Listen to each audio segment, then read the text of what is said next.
Good evening, everyone.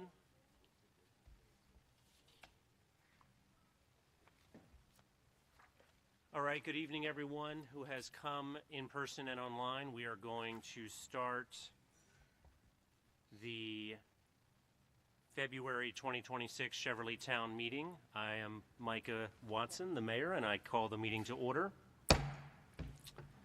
The first item will be to call the roll.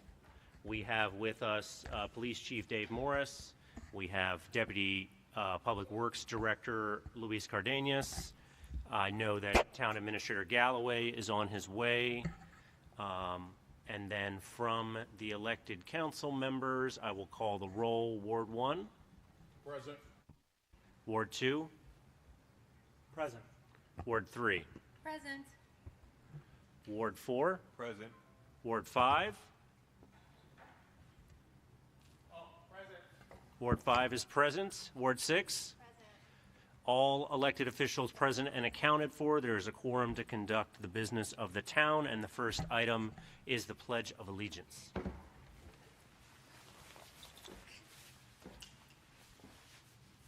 I pledge allegiance to the flag of the United States of America and to the republic for which it stands, one nation, under God, indivisible, with liberty and justice for all.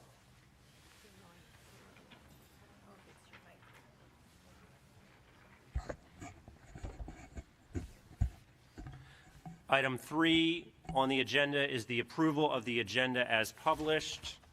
My version of the agenda has 16 items on it, concluding with the adjournment.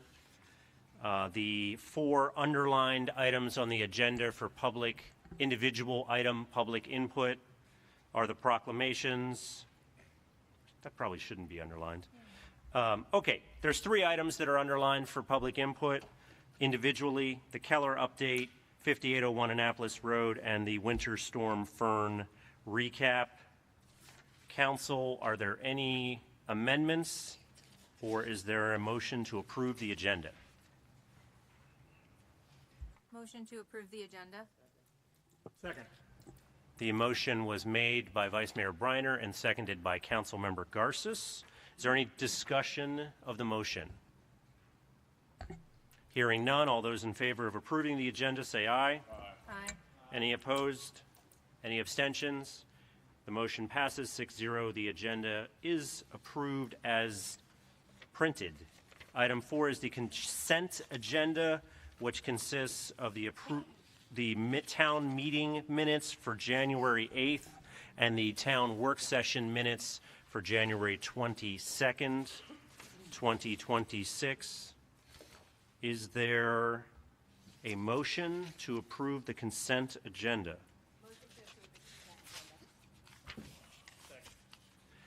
There was a motion to approve by Councilmember Fry and seconded by Councilmember Garces. Is there any discussion? Hearing none, all those in favor say aye. Aye. Any opposed? Any abstentions? The motion passes 6-0. Item 5 is resident input. This is a public comment period for any member of the public to come forward and speak on any issue for up to 3 minutes, besides the 3 I mentioned earlier: Keller Building Update, 5801 Annapolis Road, and Winter Storm Fern. Is there any resident input this evening on any other topic? Mrs. Sallow, you have the floor. Thank you. Name and ward, and you have 3 minutes. Great. Sheila Solo, Ward 2.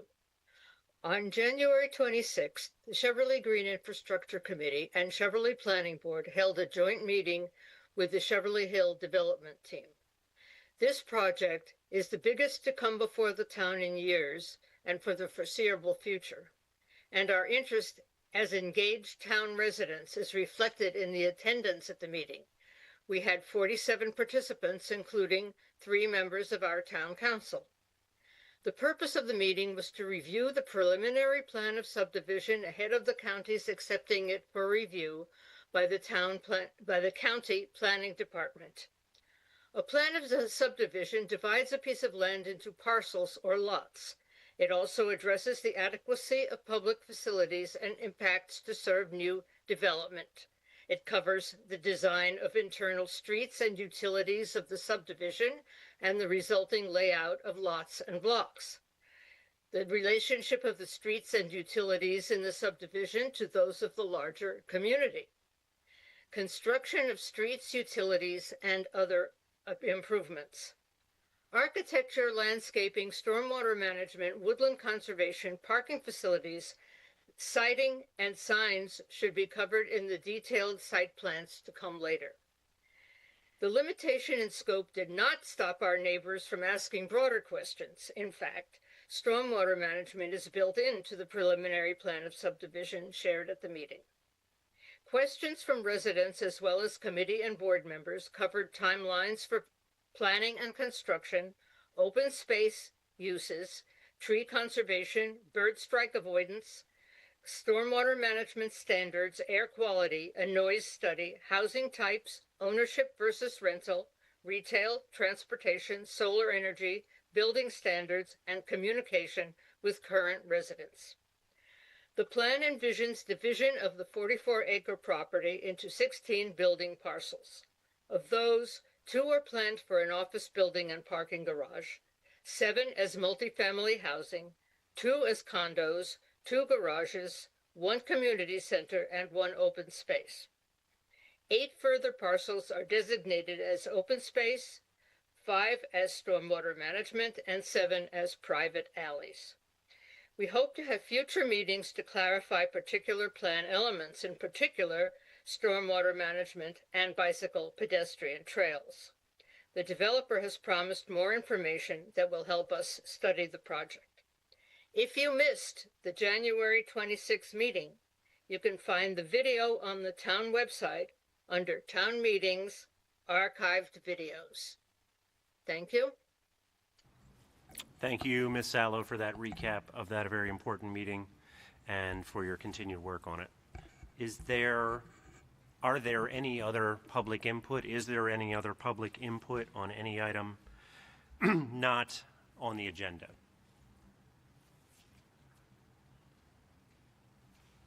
Hearing none, we will move on to item 6 on the agenda, which is the committee reports, and as always, we will start with the Recreation Council.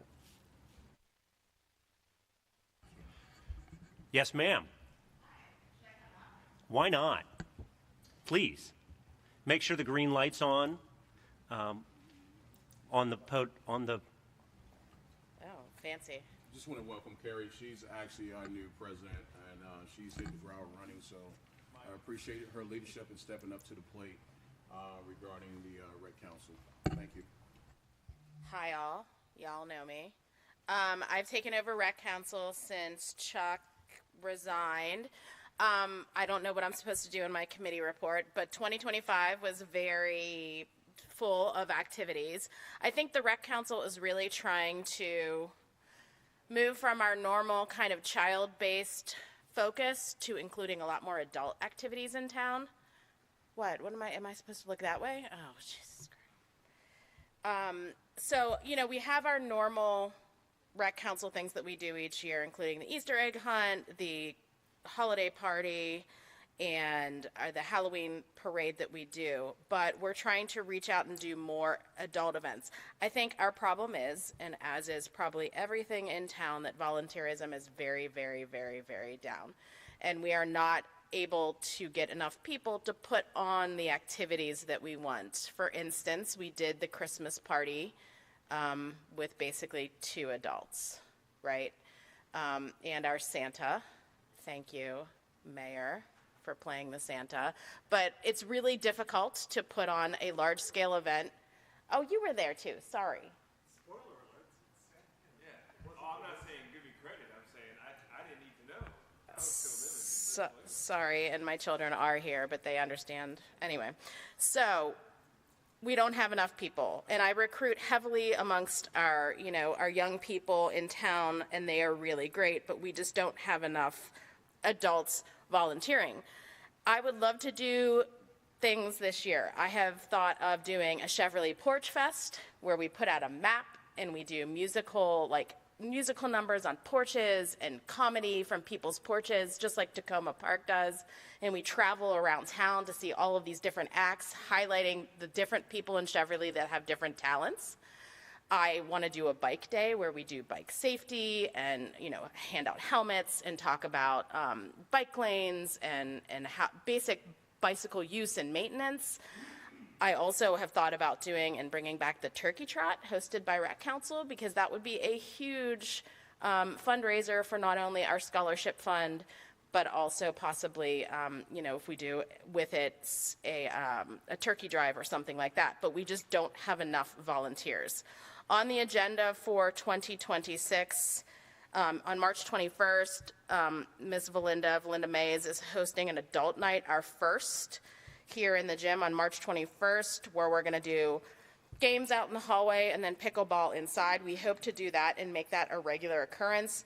We've thought about doing bingo, but we just can't do it. So what I'm asking the council is to put a call out. I know you guys have Facebook pages and you send out publications to your constituents. I try to get as many people as I can active, but it's really, really hard. So maybe if you can do a shout out to Rec Council, indicating that we're looking just for a couple extra people to help us do these great events, that would be really helpful.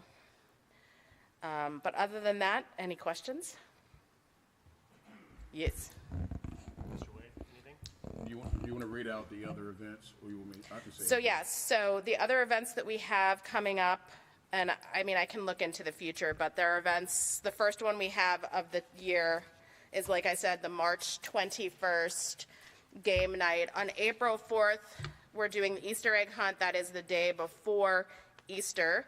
We will have the pickleball tournament, which is usually on Memorial Day weekend. I think Ms. Mays made the right choice and moved it to the weekend of June 6th. That is also when we will give out our scholarships.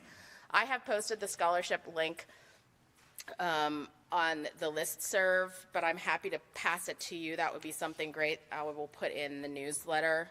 It's a simple Google Doc that I created for young people going off to college that would like to get the scholarship, and we've been giving 4 to 5 a year out. And then after that, we roll into the Halloween parade, which is going to be on the 24th of October. And then our Rec Council Christmas party will be December 5th of this year. So those are the things that are planned for the year. But like I said, I'd love to add more events. We just need manpower. Right. And just to mention of the pickleball every first Sunday, 1 to 5 here at town court here. And then just want to thank Carrie also. We're in the process of, she took the time to put bylaws together. I know we apparently never had it officially before, but thank you for doing that. And I believe we'll be voting on that in the next meeting. Thank you, ChatGPT. Take full credit for it. We thank you. Thank you, my lawyerly background and 4 years of tuition at law school. All right. Well, we thank you, though. We appreciate you very much. Yes. Anything else? Yes. Have you been able to reach Ward 5, the apartments, Cheverly Station apartments for volunteers? So I just use the listserv, so if they're reviewing the Okay. listserv, I mean, I would love Ward 5 volunteers. All right. I just want to remind the committees and any type of council that Ward 5 does exist. Cheverly Station Apartments is full of kids and adults that are willing to volunteer. If you guys don't know how to reach or connect with them, please reach out to me. I'll be more than glad to put you on with the property managers, and so they can send blast emails. That would be great. And I mean, we always do our flyers in English and Spanish, and we would love if we could even post our flyers for the events at the apartments. Oh yeah, definitely. I mean, even myself, if you need help passing out those flyers, just please reach out to me. Thank you. All right. Okay, Thank bye. you, Madam President. Congratulations on your elevation. Cheverly Day Committee? You have some props for us this evening? I do. So here in front of me, I do have 2 of our swag going forward for Cheverly Day. We have 95-year stadium cups, which will go to every member sitting here at this table. So mayor and council will each have a 95 Cheverly Day Stadium Cup at the end of the evening. But again, 9/26/26 is Cheverly Day for this year. And as has been announced earlier, Cheverly Day will not just be one day on the calendar this year. It will be Cheverly Week. And the events will begin the Saturday before. Most of the sports events will take place on the Saturday before with, I think, the pickleball tournament and the softball game will take place the Saturday before. We have a variety of events being scheduled by various other organizations throughout the town. I'm sure Rec Council and various things will be doing all sorts of events throughout the week with some support from the town as far as, a senior event or a, neighbor recognition event. All of those things will take place during the week. And then the St. Ambrose Men's Club Golf Tournament will take place on the Friday before, and then Cheverly Day 95 with a parade and fireworks will take place on Saturday, 9/26/26. Any questions for Councilmember LeGloheg?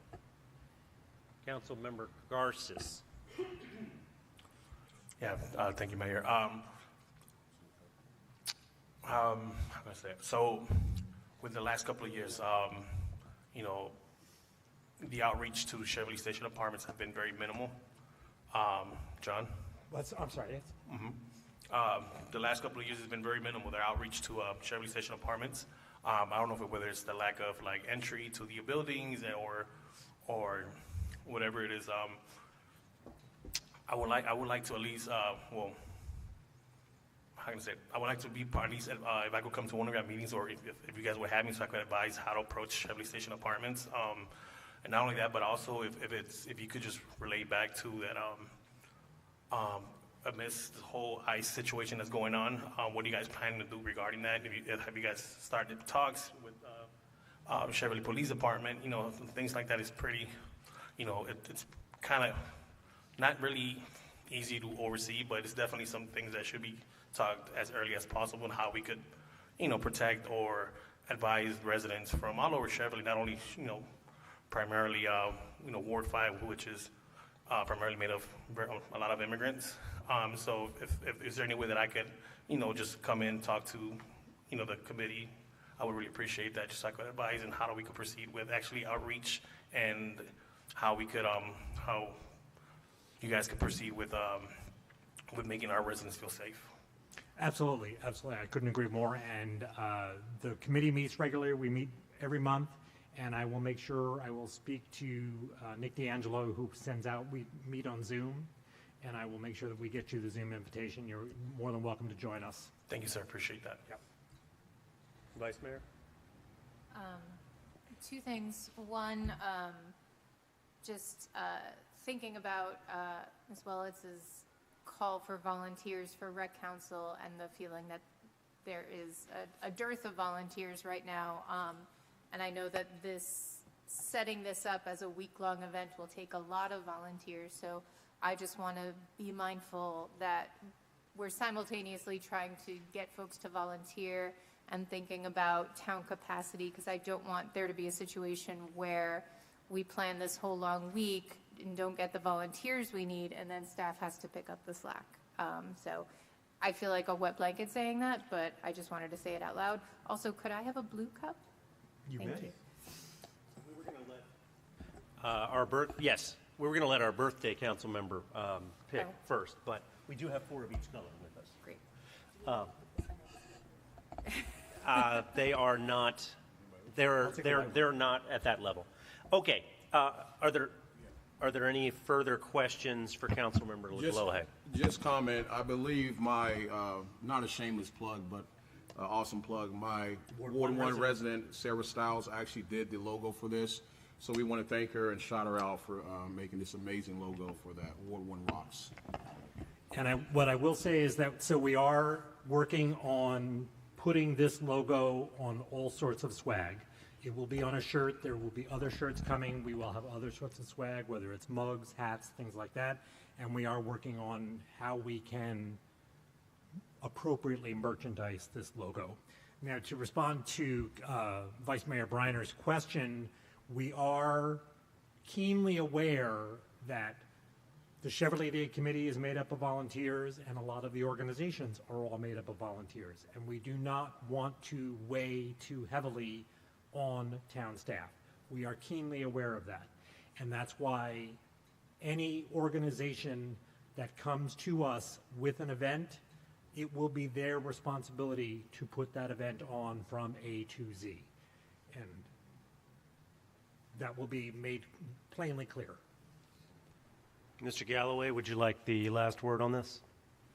Sure. I'm going to be working directly with the Cheverly Day Committee moving forward. So, I'm just a phone call away. I did get the email about the next meeting that I'll be joining by Zoom. So, look forward to participating in the meetings. Councilmember Wade. Yeah, just also, and I thank you, Councilman LeGlowick, regarding this. We have to be conscious of the upcoming budget. So one especially that I can offer is, and I think we can do a better job of, is getting more sponsorship out with local businesses and things of that nature. If you need help with that, as well as with the committee, the people that's doing it, that I can assist with that as well. But I just know that, especially with it being a week now, making sure that it's done correctly, we support it. But with the budget situations we have as well, I support that. Okay, Planning Board.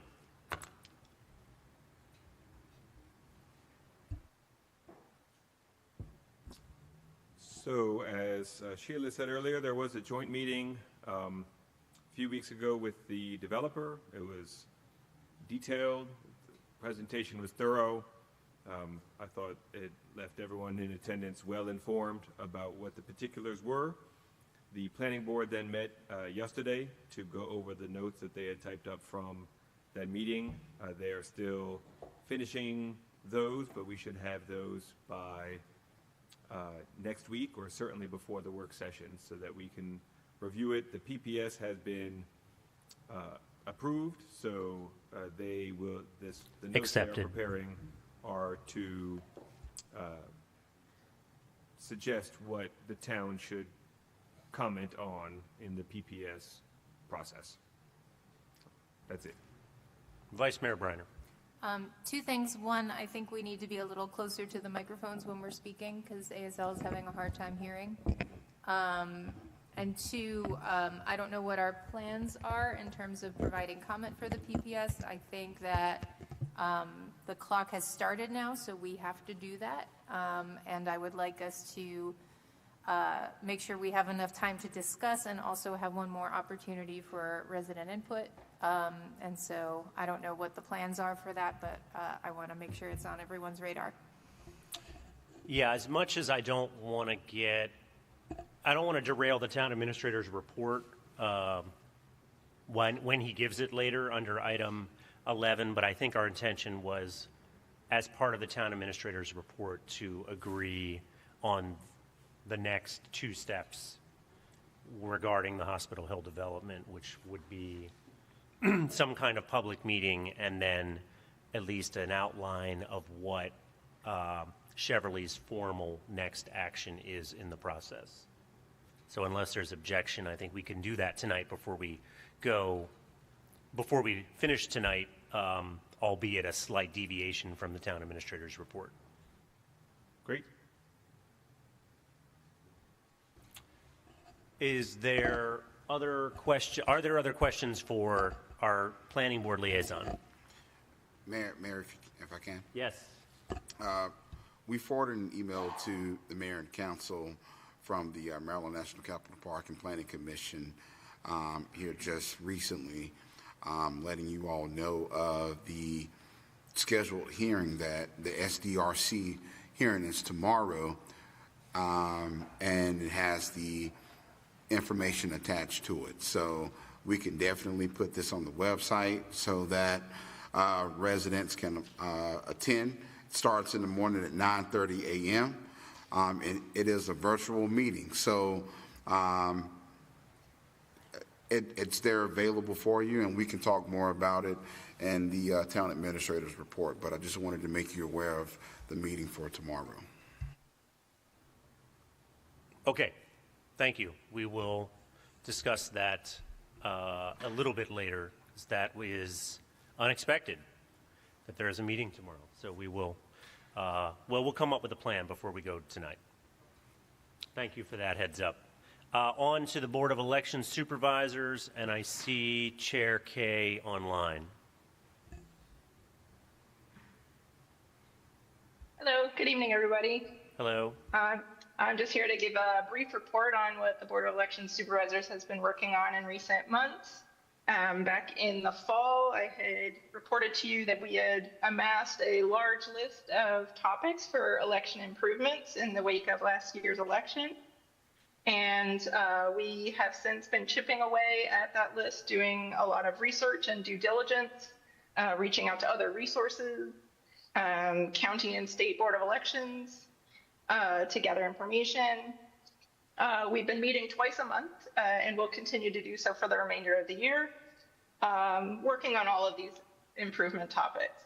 We had categorized the topics into 4 parts. There are aspects of the election that we work with the town employees.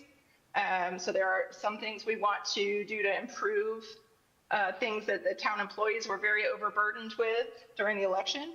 There are things that we need to work out with the county, namely some of the mismatches in our ward data with the county records. That has actually been something we've been working on for a couple months, and we should be filing our updates to the county by the end of this month. We have a very long list of internal processes, improvements that we would like to make, and also maybe incorporating some new ideas in the way in which we run elections. So that's the vast majority of what we've been working on. And then there are aspects that are code related, and we had 3 topics that we classified into that category. One of which we knew for sure was an issue with the last election. It exposed a loophole. And there were 2 other kind of similar items that we were not sure about and did research about, and we determined that these items are covered by state code and no town code or charter amendments were necessary. So we were happy to have a couple board members bring you to your work session the one item that we deemed we needed Mayor and Council's assistance with, our recommendation to close a loophole that was exposed with the last election.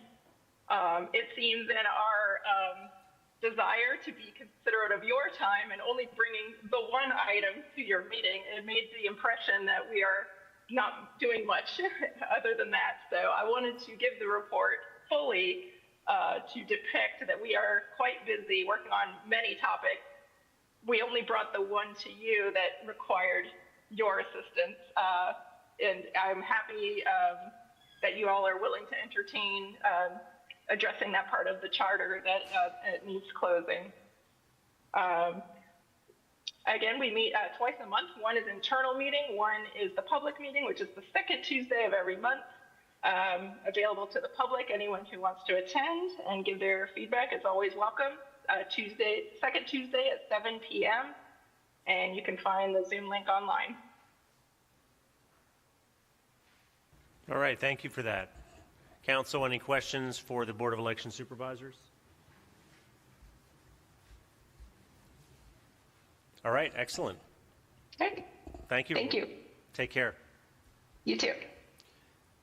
Next is the Ethics Commission, and I do not see Chair Rule online. Is there anyone to give an Ethics Commission report? Hearing none, Mr. Galloway, is there a Hometown Heroes update? No update this evening. Excellent. All right. Then we will move on to item 7. So a quick question. I did have a constituent ask me how does one submit a name for consideration for the Hometown Heroes program? And I wasn't sure, so I would love to hear that. There's an online form that they can complete and fill out. Yeah, I would just add that it's not, like, it's really driven by the family or the nominator.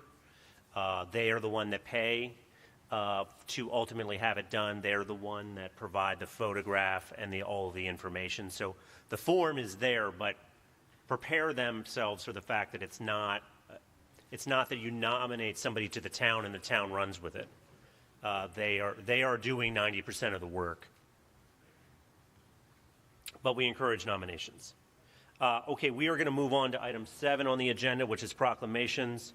Councilmember Wade is going to read our Black History Month proclamation, and then I'm going to add a quick note on the town's Black History Month celebration on February 25th. Councilmember Wade.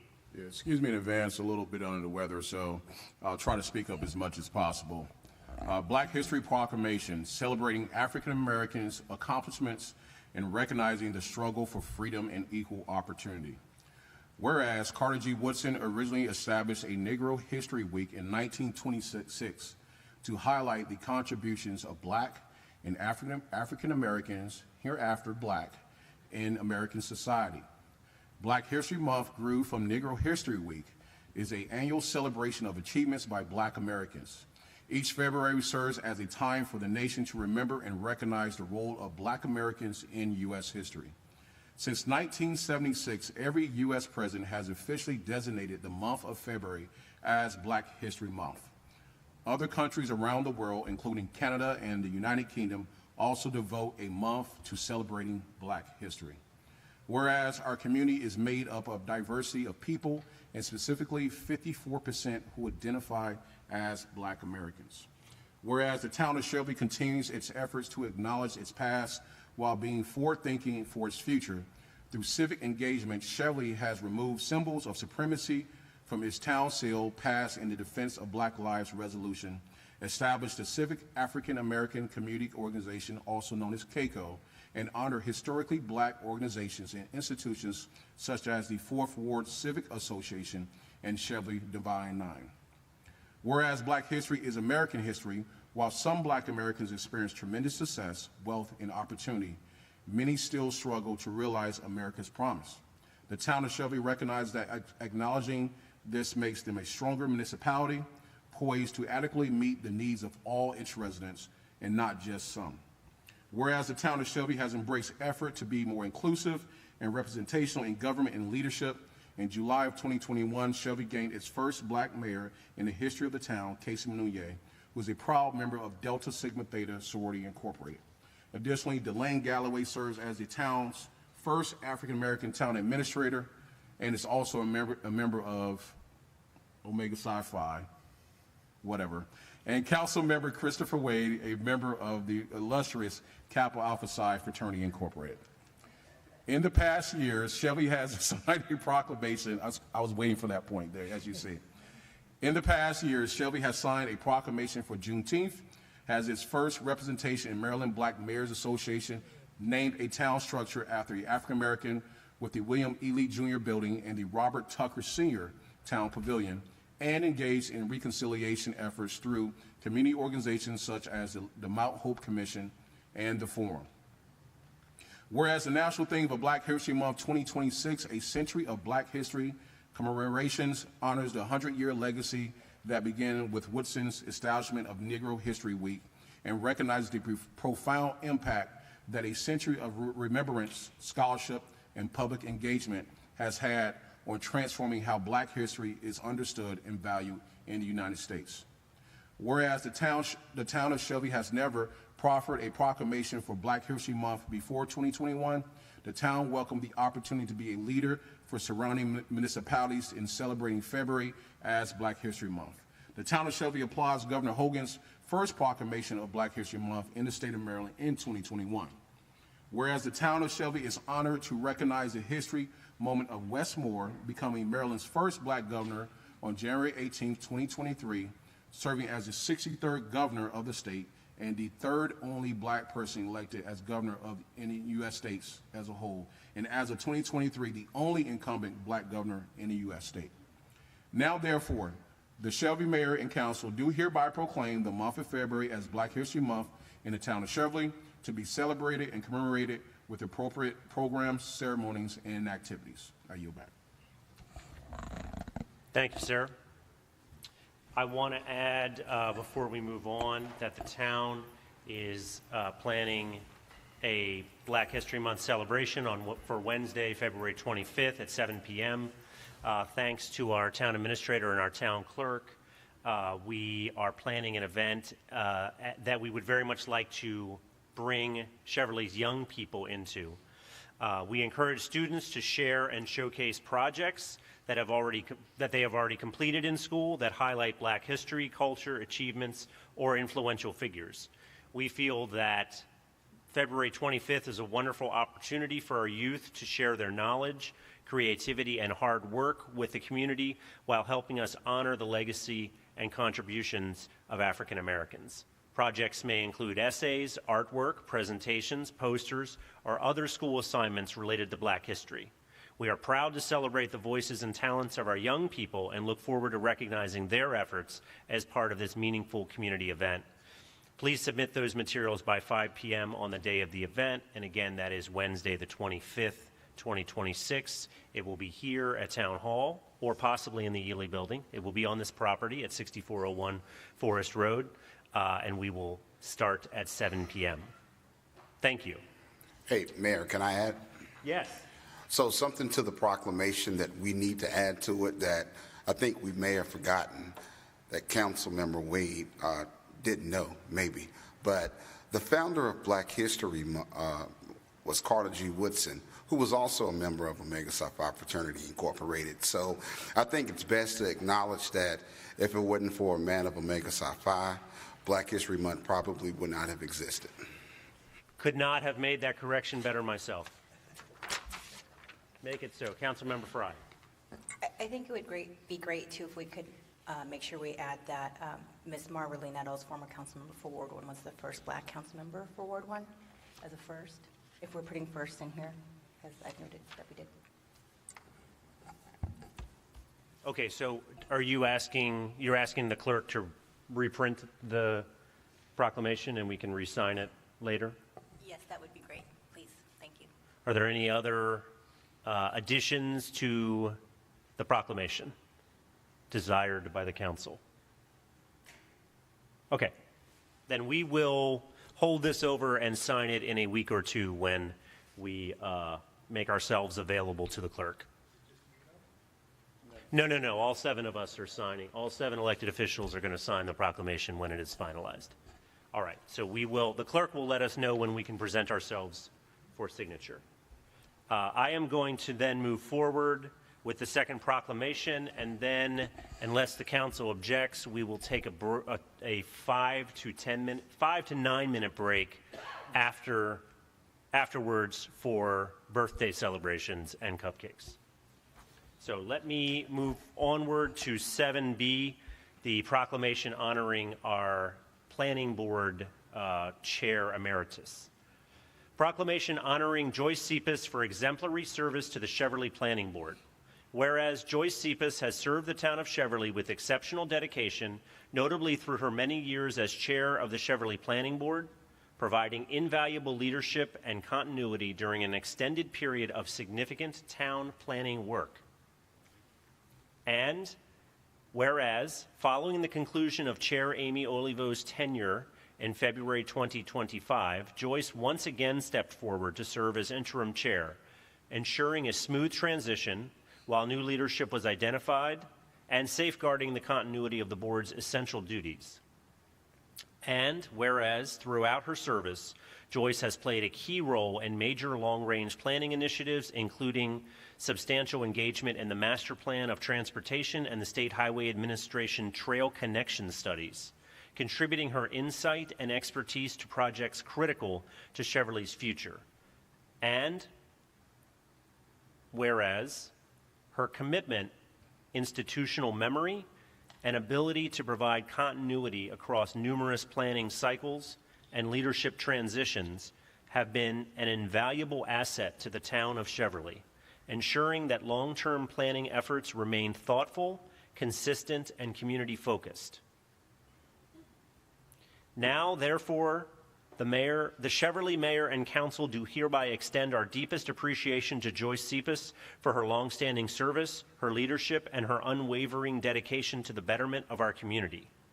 Be it further proclaimed that the town of Cheverly honors Joyce Cephas for her exemplary contributions to town planning and extends heartfelt gratitude for her many years of guidance, commitment, and exceptional public service, proclaimed this 12th day of February 2026 in the town of Cheverly, Maryland.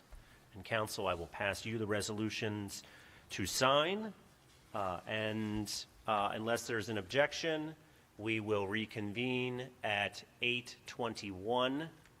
At this time, I would like to honor or recognize the two birthdays that we're recognizing today. The first is our always hardworking and always friendly, service-oriented Deputy Chief of Public Works, Luis Cardenas. You thought I didn't know? You look surprised, which is what I was hoping for. And second, we are celebrating the birthday of our senior council member, Amy Jean Chung Fry from Ward 6. Well, she's not a senior citizen, but she is the longest serving of the six of you, the most tenured. All right, 9 minutes, and then we'll reconvene for the Keller update. Have fun.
right, we are going to reconvene the meeting. Item 8 on the agenda is the Keller update. So, Mr. Galloway, I'm going to go ahead and pass it directly to Ben Fry, and then I will ask you and Robin Barnhart if you have any additions. Mr. Fry, the floor is yours to give us an update on the Ely building. Sure. Good evening. Ben Fry, Vice President with Keller. Our latest update, we provided a draft schedule to the team earlier today. We're working towards having the entire building turned over with the punch list complete and other remaining items complete and ready for occupancy early May. We have yet to kind of sit down with your team to go through the details of that schedule, but based on the planning we've done in the last couple of weeks, feedback from subcontractors on the work left to do, that is our current target, with hopes of trying to turn over the office areas a little bit sooner if possible, as we focus on the garage and some of the exterior areas later into the months of April and get us into early May.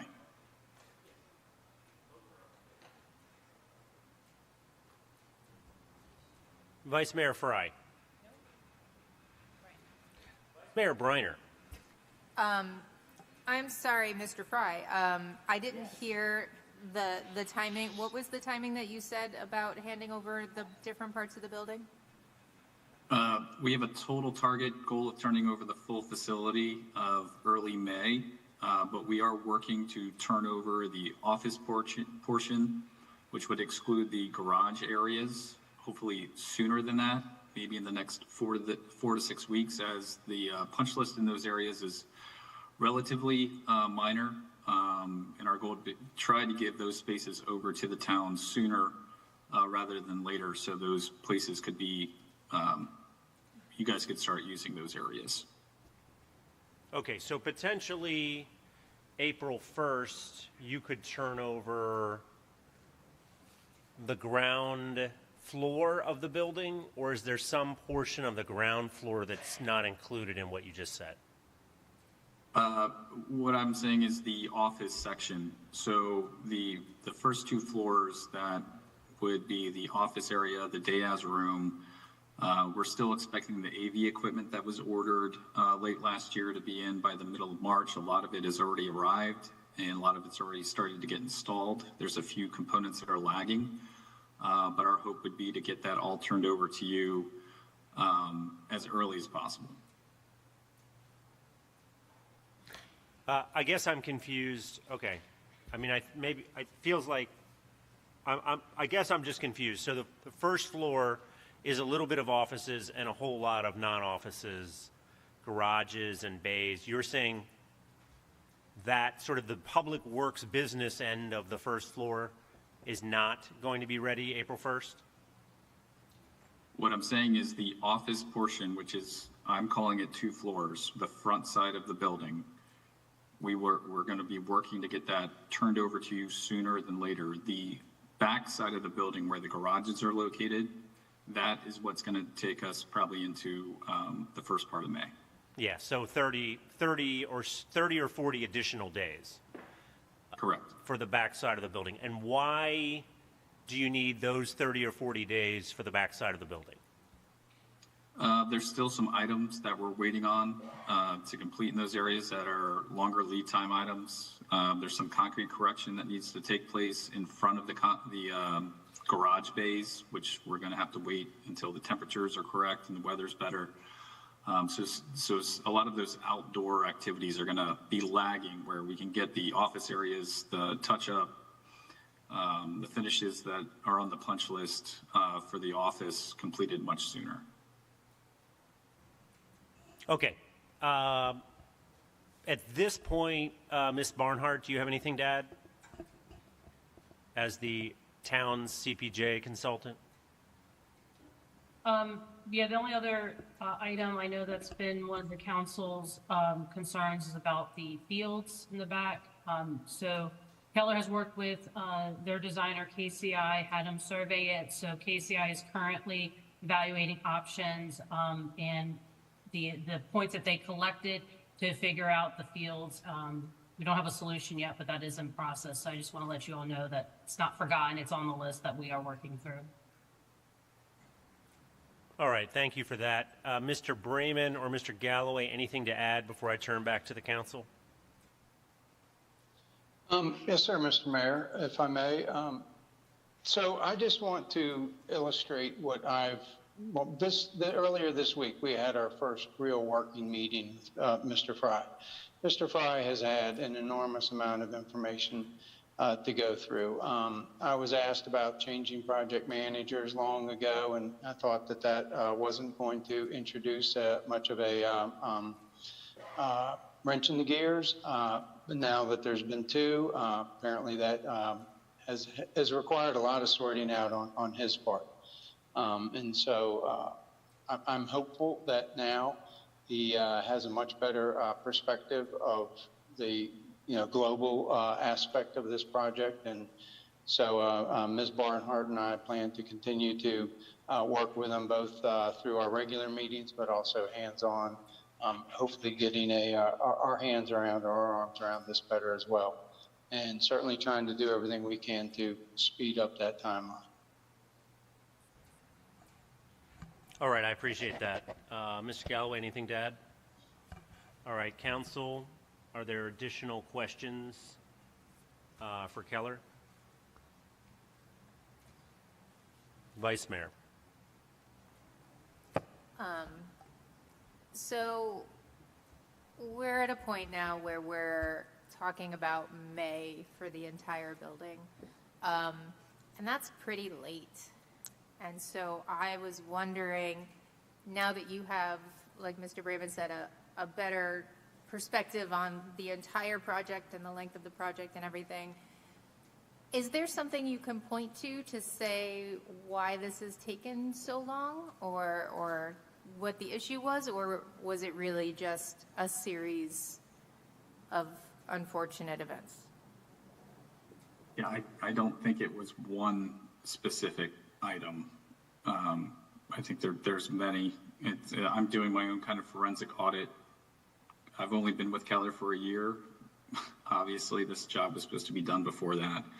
And I'm pouring through, like Mr. Bremen mentioned, so much correspondence across multiple team members to pull things together. So there's an awful lot of things that occurred during the process and duration of this project that have gotten us to where we are today.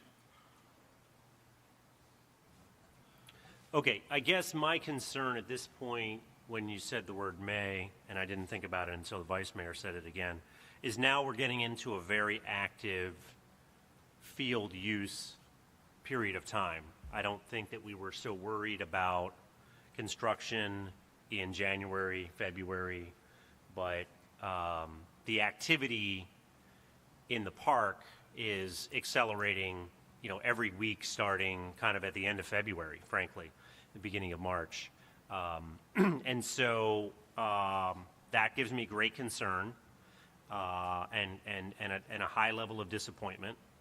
But I think my question is maybe for the Cheverly operations team is, what do you believe the impacts will be on the first part of the spring, or on the spring activities in the park, both, let's say, sort of from the stage west? I mean, I don't know what the track's going to look like when the weather's warm. I don't know what the ball fields look like when the weather's warm. Can you walk me through that a little bit? If I can take a shot at that. We did discuss that, not the final solution, but potentially some alternatives at our meeting earlier this week. I did stress that the activity was going to be increasing and we needed to meet that. We're probably going to need to want to work with the Boys and Girls Club on potentially some temporary alternative field layouts that may allow them to go forward. I'm also going to be asking Mr. Fry to see if he can't find a way to get, accelerate the fields being on the punch list and getting them ready as soon as possible. So I think those are some of the things that we reviewed as potential alternatives to at least try to accommodate the spring activities as best we can. I'm sorry. Okay, I'm going to ask a question about bathrooms, but I'll go to Vice Mayor Briner first. I think stepping back from talking about the impact of the fields, not having a public works building has had certainly an impact on our staff, and I assume also a financial impact, and definitely an impact on our ability to provide services to the town. And so I'm wondering, Mr. Brayman, if there's a way to sort of calculate what that impact has been in terms of lost productivity because of not having a building, in terms of sort of staff needing to work around things, and therefore taking longer and needing to do overtime. It feels pretty complicated, but is there a way to sort of quantify what this is doing right now? I'm not sure I could do that right at the moment. I'd like to actually talk with my team in more detail from their perspective as to how it's hindered us. There have been some times when we've had to do some repairs on some things that certainly a garage would have helped. We have managed, though, to be able to get those repairs done. But yes, these new accommodations are something that I believe will enhance our efficiency. So I think you're on to something there. I just don't know right now that I can quantify it. I'll also indicate that Mr. Galloway has had a discussion with me. We're going to be bringing it up tomorrow about the pros and cons of accelerating public works moving into the building.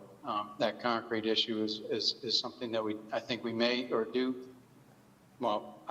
need to deal with that before we actually move equipment in, but that will be certainly something, topic of discussion starting tomorrow, and I will certainly keep in mind trying to quantify and answer your question in more detail or better.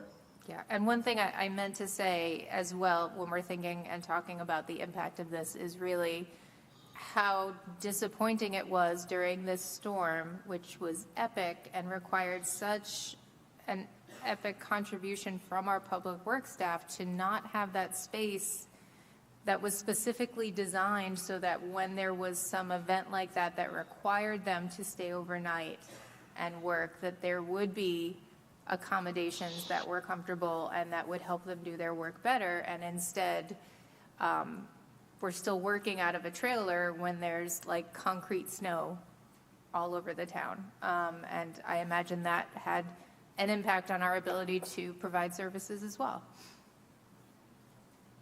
I'm certainly not going to dispute that. I would say, though, that the team hasn't complained as of yet. So I give kudos to the team for working through that.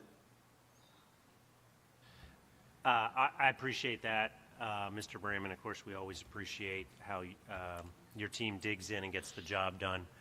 My question was going to be on bathrooms, and again, I'll start by saying the lack of the building being available prevents the public works staff from having adequate bathroom facilities, number one.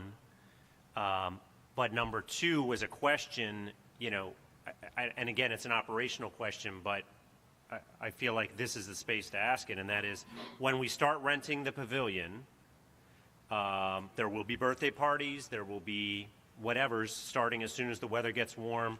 More people are using the gazebo, more people are on the fields. Is it true that they will not have any access to restrooms because they can't use the Ely building restrooms? The public on that.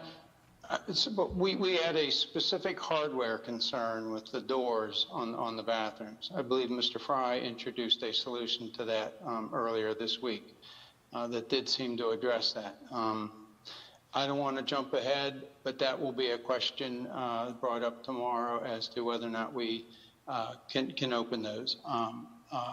sooner than rather the entirety. So there is, though, the LOD, which is the limits of disturbance. There is the fencing, and there are the field conditions that are all going to be in that area. So I'll just say we'll be trying to think creatively on how we can accommodate that. In the past, we've accommodated it, or during this time when we have had additional porta potties down there. I certainly would like, though, to our park goers and users to have they're pretty nice bathrooms that they're going to see, certainly compared to the old ones. I appreciate that. And again, I thank you for your creativity and wish you didn't have to use it so much on this situation. Mr. Galloway. Yes, thank you, Mayor. I tried not to, but I am. I am extremely disappointed. Okay? I am extremely disappointed, and let me tell you why. We were supposed to be in this building a year ago. In September, we were told that we would be in there by Thanksgiving. It's February the 12th, and now we're talking about May sometimes. There are imaginary dates that continue to get thrown out, and we don't know. Okay? I am ready to get the administrative staff and the building to begin operations. I need a date tomorrow to let me know as soon as possible when the administrative staff can move into that building so that the public can begin using or at least visiting the building. The cracks that are on the concrete that are outside has nothing to do with staff working on the inside. So don't even mix that up, okay? Someone can work inside while you're working outside. I have heard complaints of the team working in the trailer. And in fact, in this previous snowstorm, the bathrooms didn't work efficiently, or there wasn't effective running water. It's time. I'm beyond frustrated with this, and you all need to hear that for the record. Thank you. All right, council members, anything further? Okay. Mr. Fry, thank you for your time, and Ms. Barnhart, thank you for your continued assistance to the town of Cheverly on this project, and we will, Mr. Fry, look forward to hearing from you in 2 weeks at the work session. Thank you. Thank you. All right, we're going to move on to 5001 Annapolis Road. The town administrator is going to give us an update. Again, just to frame this conversation, this is the property on Annapolis Road at 57th Avenue, north of the hotel, and kind of wrapping around to the south of the gas station. It is directly across 450 Annapolis Road from the Phoenix Apartments and catty corner to the Mexico Lindo Shopping Center. Mr. Galloway, take it away. Mayor, I was going to ask you if you wanted to give a brief update of the meeting that we all had first. Oh, sure. Yes. Mr. Galloway and Councilmember Wade and I met with Dr. Harry Singh, who is the developer of the project that's planned for the site. His plan right now is for roughly 30 townhouses, or townhouses in the number of the low 30s, let's put it that way. Number of townhouses. Again, it is a site that is shaped oddly and has topographical challenges. He envisions egress and ingress kind of to the west and the east, not onto Annapolis Road, because the gas station is in the way, and anyway it's too sharp of a drop down to Annapolis Road. So he imagines the ingress and egress to his property being to the hotel driveway to the east and 57th Avenue to the west. He had one kind of informational community meeting last month, okay, so that's what he has done to date. It's important to also remind folks that the town of Cheverly owns, I think it's 2/10 of an acre, roughly. I guess that's the same as a fifth of an acre. Just immediately to the east of the gas station, a rectangular plot of land, approximately 1/5 of an acre to the east of the gas station. So the rest of the land that we're talking about is owned by Dr. Singh's company. It had for many years been owned by the County Redevelopment Authority, and they parted with it in the last few years. And that is how Mr. Singh got onto the scene and is now seeking to develop the property. It is our intention, I believe, to have a public meeting. I won't call it a hearing, a public meeting in person in this building in 2 weeks' time at 6:30 p.m., so an hour before the work session. Mr. Galloway has invited the city of Bladensburg, mayor and council and their staff. It is our intention to invite the unincorporated neighbors directly to the south of the development, as well as those Cheverly residents in Ward 1 that live west of the Parkway, and otherwise make it a larger than just the town of Cheverly gathering. Again, that would be hosted here by the town of Cheverly on the 26th of February at 6:30, and we have invited Dr. Singh and his company to come and give a presentation and hear feedback from the Cheverly and neighbors community. Anything additional, Mr. Galloway, that I forgot? That was it. Councilmember Wade, is that?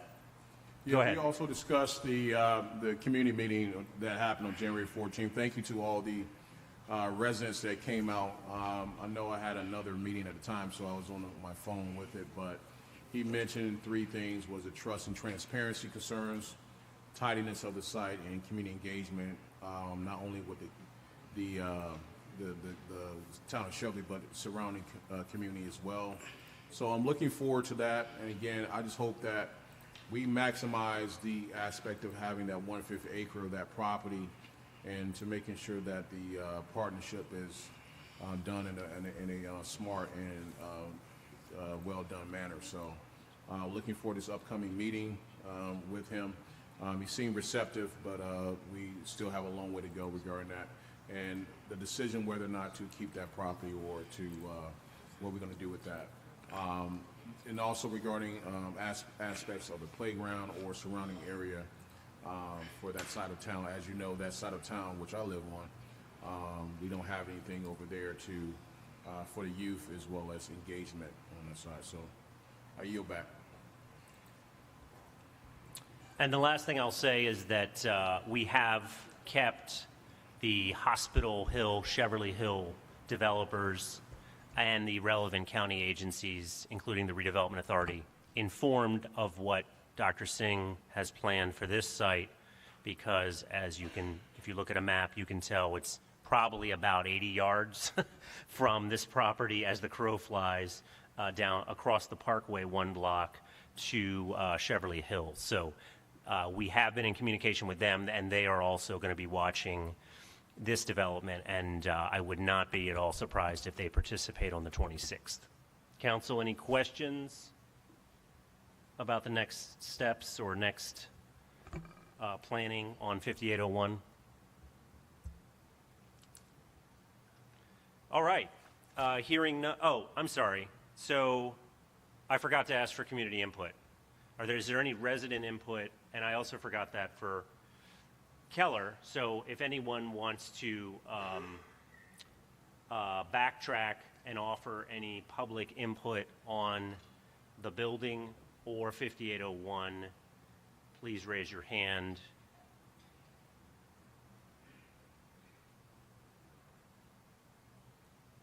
Okay, apologies for that. Hearing none, we will move on to item 10, the Winter Storm Fern recap. Council, most of this discussion item will be the town administrator and his team presenting an after-action report. I just want to provide 2 points up front. Number 1 is that clearly We have some improvements that we can make in planning and execution. That's number one, and that's easy to say and simple to say. The town administrator, I thought, made a very straightforward and honest statement that was full of integrity to the public on this point, and I take responsibility for that as well, and I think there are improvements that we will make. The second point I want to make is I want to make sure that the Cheverly Public Works Department understands the deep appreciation that the elected officials and the residents have for their work over the past month. I think it feels like it's been a month since the storm, but they put their own personal health and their own personal safety on the line for the better part of 10 straight days. And again, I can't stress enough how they had to put aside their own personal lives, their own families, who also needed help digging out, et cetera. They put all that on the shelf for Cheverly, and at great personal safety and health risk to themselves.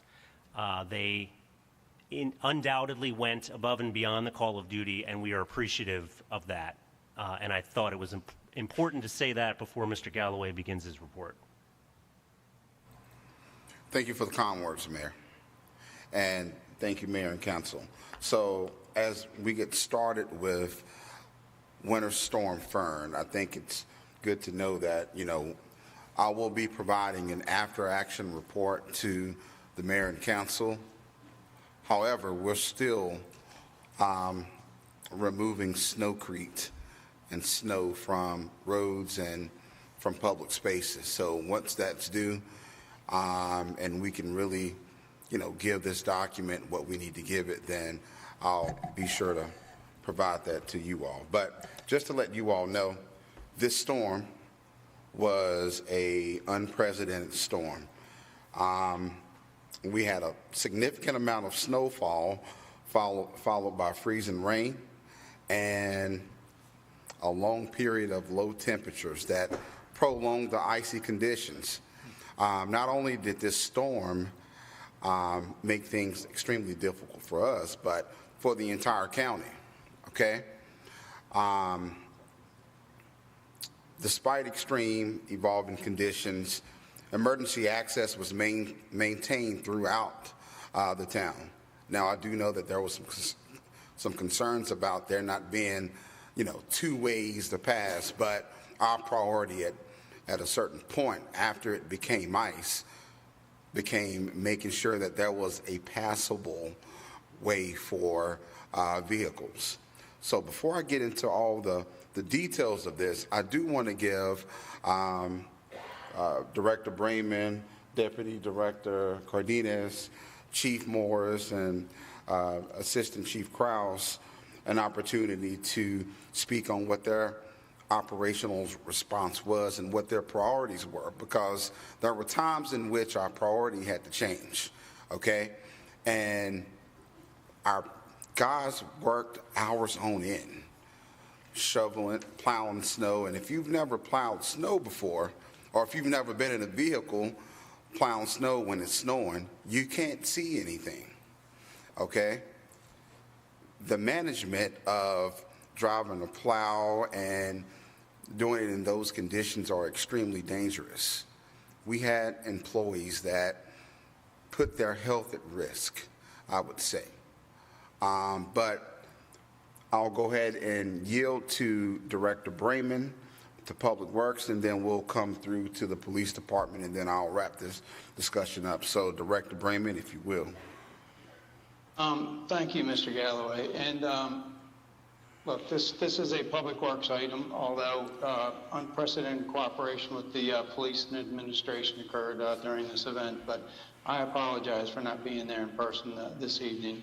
I had a medical procedure today, minor, but it's not agreeing with me yet. But with that said, I think I appreciate that we've received some compliments, and obviously we've received some criticism. There are some lessons to be learned. I want you to know that I hold myself accountable for not having those lessons already learned. This was extremely challenging. The team did put in enormous hours, and as we've been removing the Snow Creek, haven't even been able to necessarily judge when they're going to be able to go home, because when we're in a section and we're near it, we have another hour and a half to do.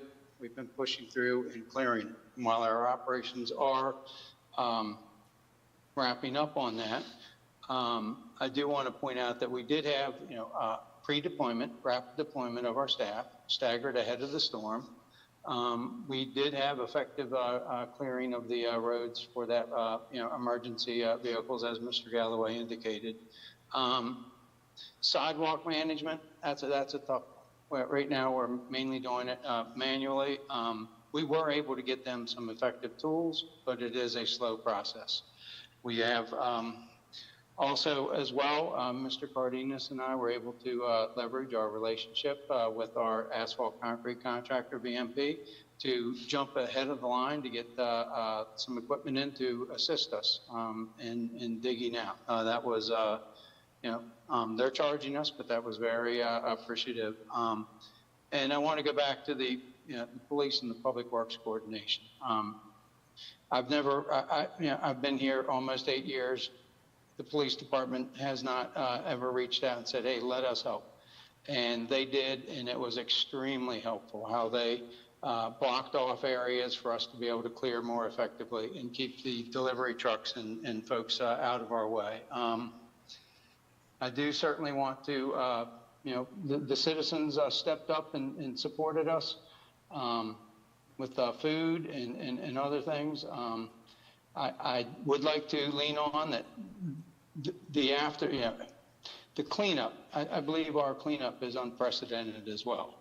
And while we have had some criticism on how fast or how slow that has been, I believe we are clearing more effectively and more diligently than most of the other areas that I've seen. I think there was a particular time where, and I think one of the things that you're going to find out from our lessons learned is that we need to come up with a team A and a team B, and we need to be switching our teams out. I think there was a time when our teams had gone keeping that one lane open and had the rest, and the temperatures actually caught up with us at that point. But we're continuing to analyze that, and I want you to know, though, that I'm your department head. I'm your director of public works. So the criticism stops with me. The compliments though go to the team. And as we still dig through this, no pun intended, to come up with the after action report. We've been discussing it internally. Some of my long-term employees have indicated they've never seen anything like this in Cheverly. Mr. Cardenas and I have looked at other municipalities that are known for having great snow removal, and they even had issues as well. We're known for great snow removal as well. This won't happen again. And so I do appreciate everyone's patience. We have had to cease some collections and different things. I'll go over that in my report, how we're trying to get back in line with that. But this is we've done some great things through this storm, and we've also need to capitalize upon making sure that we learn these lessons and learn these lessons well. So, as the storm progressed, conditions shifted from snow removal to ice mitigation. And that's important to know because the ice accumulation reduced the ability to widen roadways and conduct secondary cleanup. That paused for a minute because of our priorities and what our focus were at the time. It's important to note that the equipment strain increased and mechanical failures occurred during peak hours. So some notable operational challenges included salt clumping due to moisture and temperature fluctuations, mechanical failures including spreader malfunctions and bursted hydraulic components on trucks, reduced effectiveness of plowing once ice buildup. You can't plow ice after it's built up, okay? The need to secure additional contractor support for Snowcrete for heavy snow removal. So with what we had, the equipment, with what we had, we did the best with what we had. And to the point of some things were broken, okay? So I'll move forward now to the police department. Thank you, Mr. Galloway. Mayor and Council, I'll be brief. I'll just keep it high level rather than diving into the weeds because there is an after-action report that's forthcoming. The police department's priority was obviously the safety and well-being of the town of Cheverly, as well as working cooperatively with our Public Works Department to assist them by blocking off roadways so that they could more effectively clear the roads in a way that allowed them to continue to move. I think it's important to recognize that we didn't wait for the storm to hit. The operational planning was conducted and performed by the staff well in advance. We monitored the changing environment, the changing storm pattern, and shifted our plans accordingly. In addition, we maintained communication and command, control, and communication, the sharing of information intelligence with all of our allied agencies and partners to include the county through the EOC. So there's always room for improvement, but considering the nature of this storm, I think we fared fairly well compared to some of our surrounding neighbors. If I can kick it to the Deputy Chief to talk about some other matters that we did during that time as well. Mayor and Council, I would like to highlight something and make you aware of it and our community aware of it. As this storm, the forecast of this storm pending and the temperatures being sub-freezing, our department has more or less created a relationship or a bond with two individuals in our town that are unhoused. And we thought it critical that we find them housing for this storm so that they wouldn't be left out in the elements and we would be, suffering the repercussions of that. So I want to highlight the work that our entire agency did. More importantly, or taking the lead, was Lieutenant Gleason, Sergeant Blunt, and then their squads, and to include Vinny right next to me. We located these individuals, put them in a hotel, and I'm very happy to say one of the individuals took us up on a more permanent housing situation. And I think that highlights the police department that we're developing, one that is tactical and compassionate to the needs of everyone in Cheverly, and I thought it important to highlight that. And then I will say I was not here for the storm, and I did come back 6 days later. 6 days to an untouched driveway, and everybody else was digging out. But I will say I drove all around the state to get back to Cheverly, and once I got here, I was impressed at how clear the roads were compared to everywhere else I had traveled.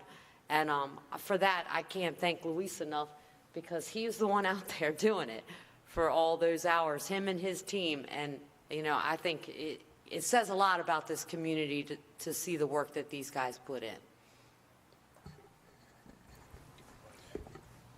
Thank you. A few things I'll talk about as far as the police department. They were very instrumental in coordinating with the administrative staff and with public works staff to ensure that all were safe.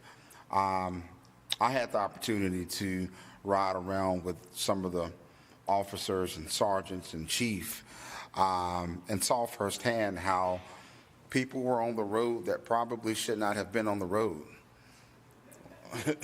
We went to CVS to check on the CVS staff there, and someone comes in to try to get their pictures developed.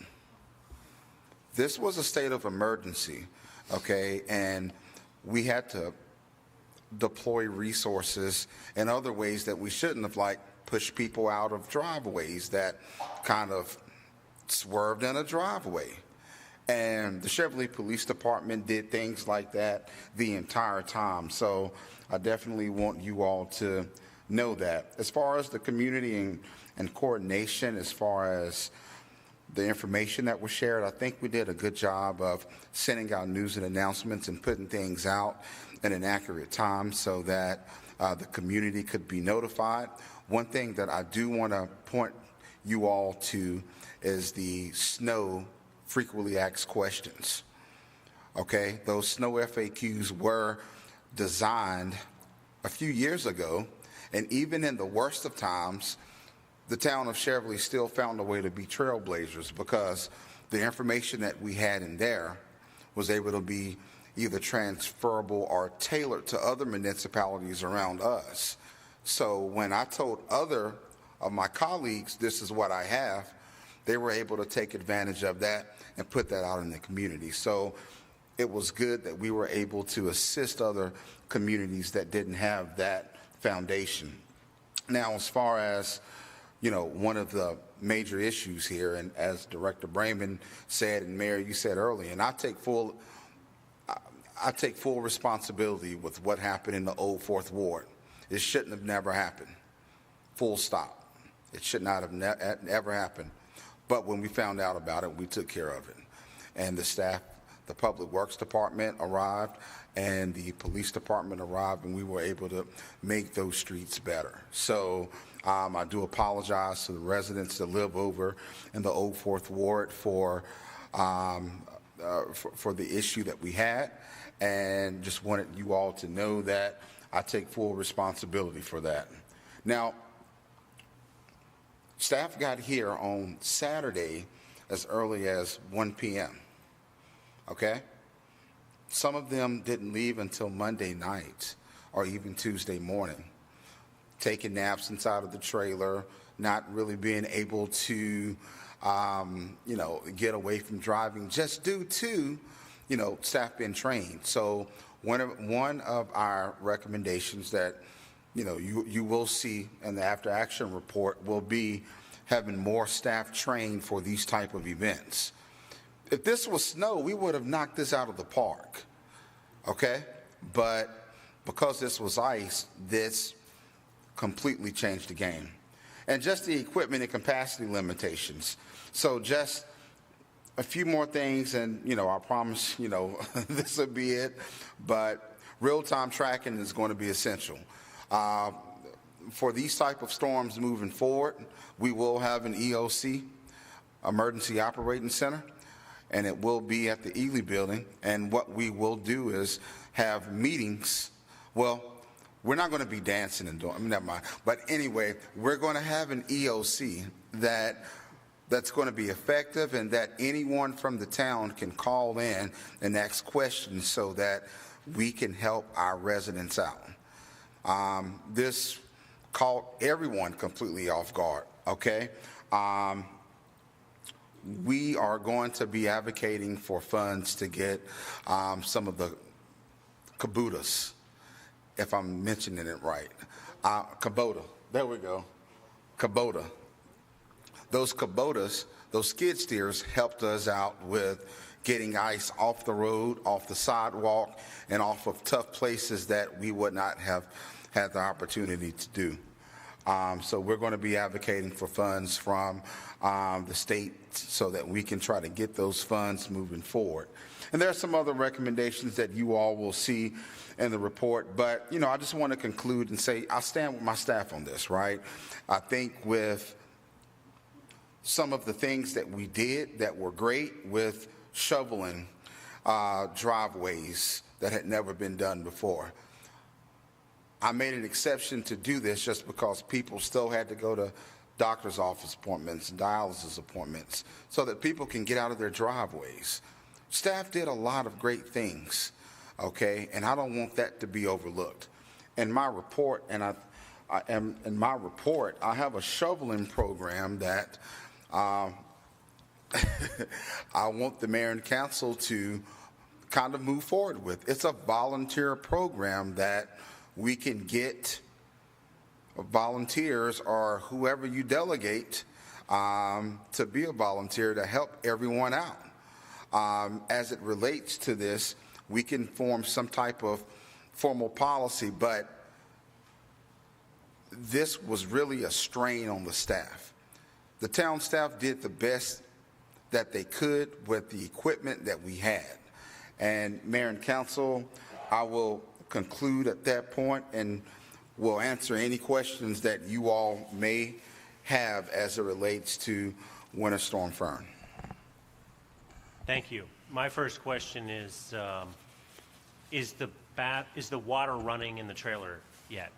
Again, is the plumbing fixed in the trailer? I believe we have to, as she's on that, Mr. Cardenas, are you able to give an update as of today?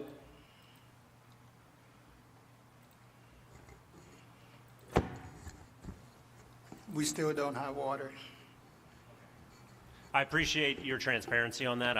And again, I say this placing the blame for all of this on Keller, because we should not be in a trailer. You should not be working in a trailer. You should be working in the Ely building, where I can attest the water does work. But I find it unacceptable, and I think I speak for everyone up here, that it's unacceptable that our public works staff work in a building, putting aside the blizzard for a second, work in a building where the plumbing that only has one bathroom, and that bathroom does not have running water in it. And more to this point, did not, during the blizzard, again, the trailer was kind of where they were living for several days. I'll let you put the pieces together, but it's not okay. And I'll stop there, because I know that it's not anybody here's fault, so there's, so I'll just move on and ask the council if they have any questions. You want to go first? Vice Mayor Briner. Thank you for that. I really appreciate that thorough report. I'm really glad that there is what sounds like a really robust list of lessons learned and ways to improve for the future. But I want to make sure that everyone on staff hears this. And I think it was Ms. Barbara Solt on the Cheverly Exchange who said, this was not a snowstorm, this was a natural disaster. This was not in any way normal. And I think what our staff was able to do was heroic. I think it was phenomenal. I think given the circumstances, I feel so proud to have the staff that we have, and to have received the number of compliments and kudos that at least I heard from our residents.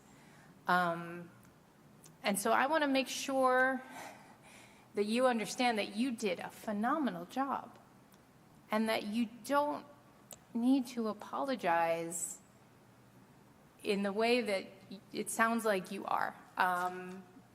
I think we're all really lucky to have all of you.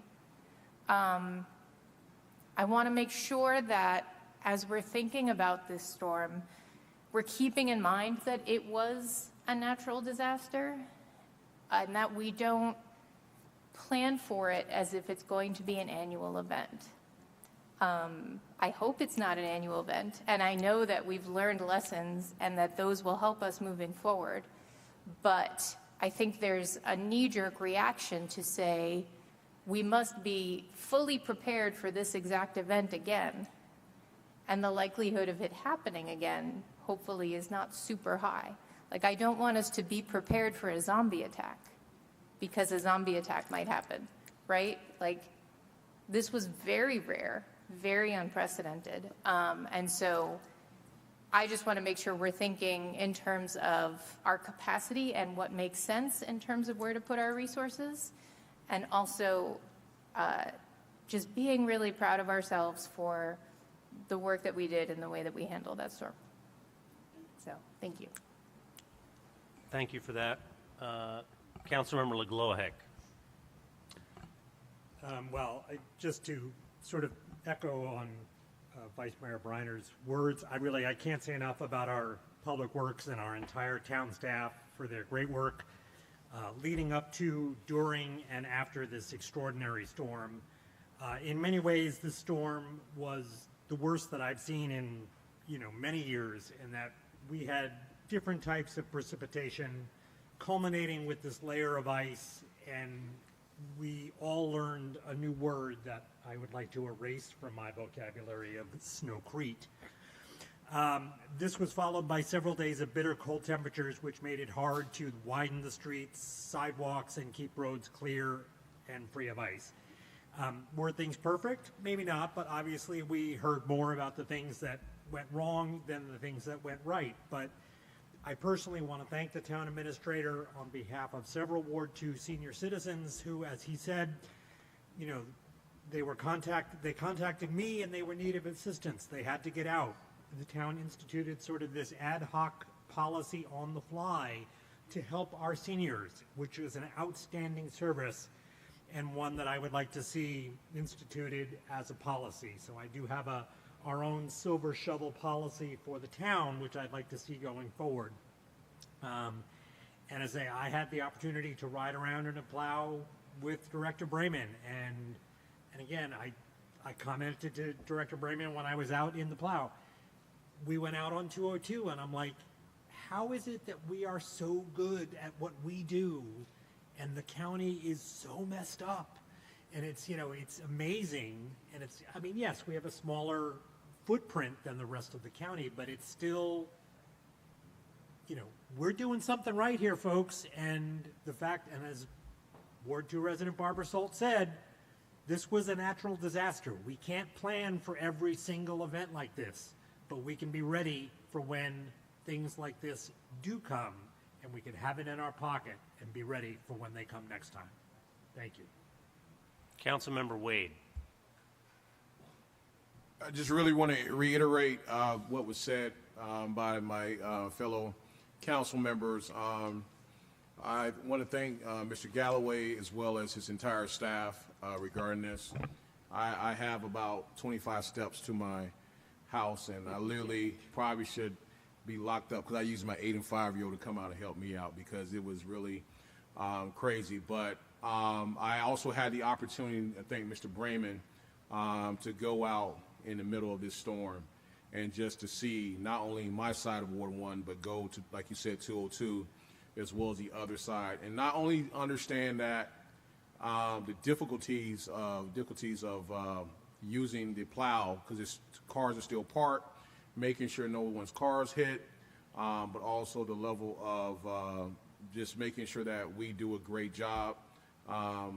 We can always do better, but to emphasize what Councilman LeGloic said, that we are the example, I would say, in this county. You know, I talked to my wife many times. I love Prince George's County, but if I probably didn't live in Cheverly, I would not be here. So, and just to see as a person that works in the county and see all our students out for over a week because of snow, second year straight. This is no shots at anyone administration, but to be the fact of living in an amazing place such as Cheverly, to do that, and to also emphasize the fact that those seniors who did, I reached out to Mr. Galloway and his team who went out and assisted. One gentleman literally said, I cannot even push my door out to get out of my home, and I'm a senior, I'm 81 years old. And they went over there, and he followed up, they came by and cleared it out. Are we perfect? No. Do we have improvements we can make regarding this? Yes. But it just shows the fact of being Cheverly strong and working towards this. So I'm along with Councilman LeGloic regarding our seniors, making sure that we have some type of policy or program to support them regarding this. Because we did see the silver senior thing, silver shovel thing for the county, and it was filled up so fast. So if we can implement something like that, that'd be great as well. I yield back.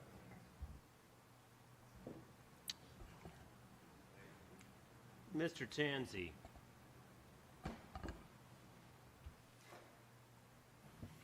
Just a quick note, obviously, echoing what my colleagues up here have said, something I think could be added to the plan that I think wouldn't add too much work to the town administrator or whoever is in charge of this is something we can do easily as mayor and council is bug the relevant agencies about clearing roads that are important for people in town. So once I realized that, I started calling the SHA number, the MDOT number, because they control a lot of the major roads around us. And so I reported 202 and 450 as dangerous. I reported, some other places like the sidewalk to the metro.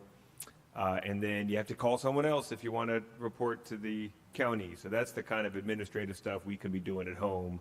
So if that could be put in the note of emergency preparedness, I know I'd be happy to say, hey, let me call in the main thoroughfares that everyone uses, and that's an easy thing to get it onto other people's docket. Well, and what you just made me think of is we should be doing that this summer and this fall. It's one thing to call SHA when it's actively snowing an inch every hour, but there's no reason why I can't have a conversation with SHA this summer saying, please explain to me again in writing, what is your plan for the bridge? When, in what circumstances do you deploy shovelers? Do you deploy plows? That is something that they ought to be able to tell me well before the temperature drops. Mr. Galloway, were you reaching for your mic? Yeah, we have a great relationship with the regional manager with SHA, so we can definitely make contact with them.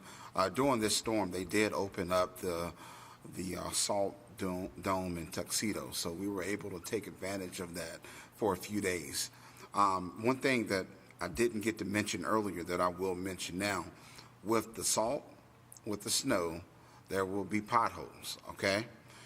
Whenever you see these potholes coming up, please put them in 311. I'm sorry, C-Click Fix.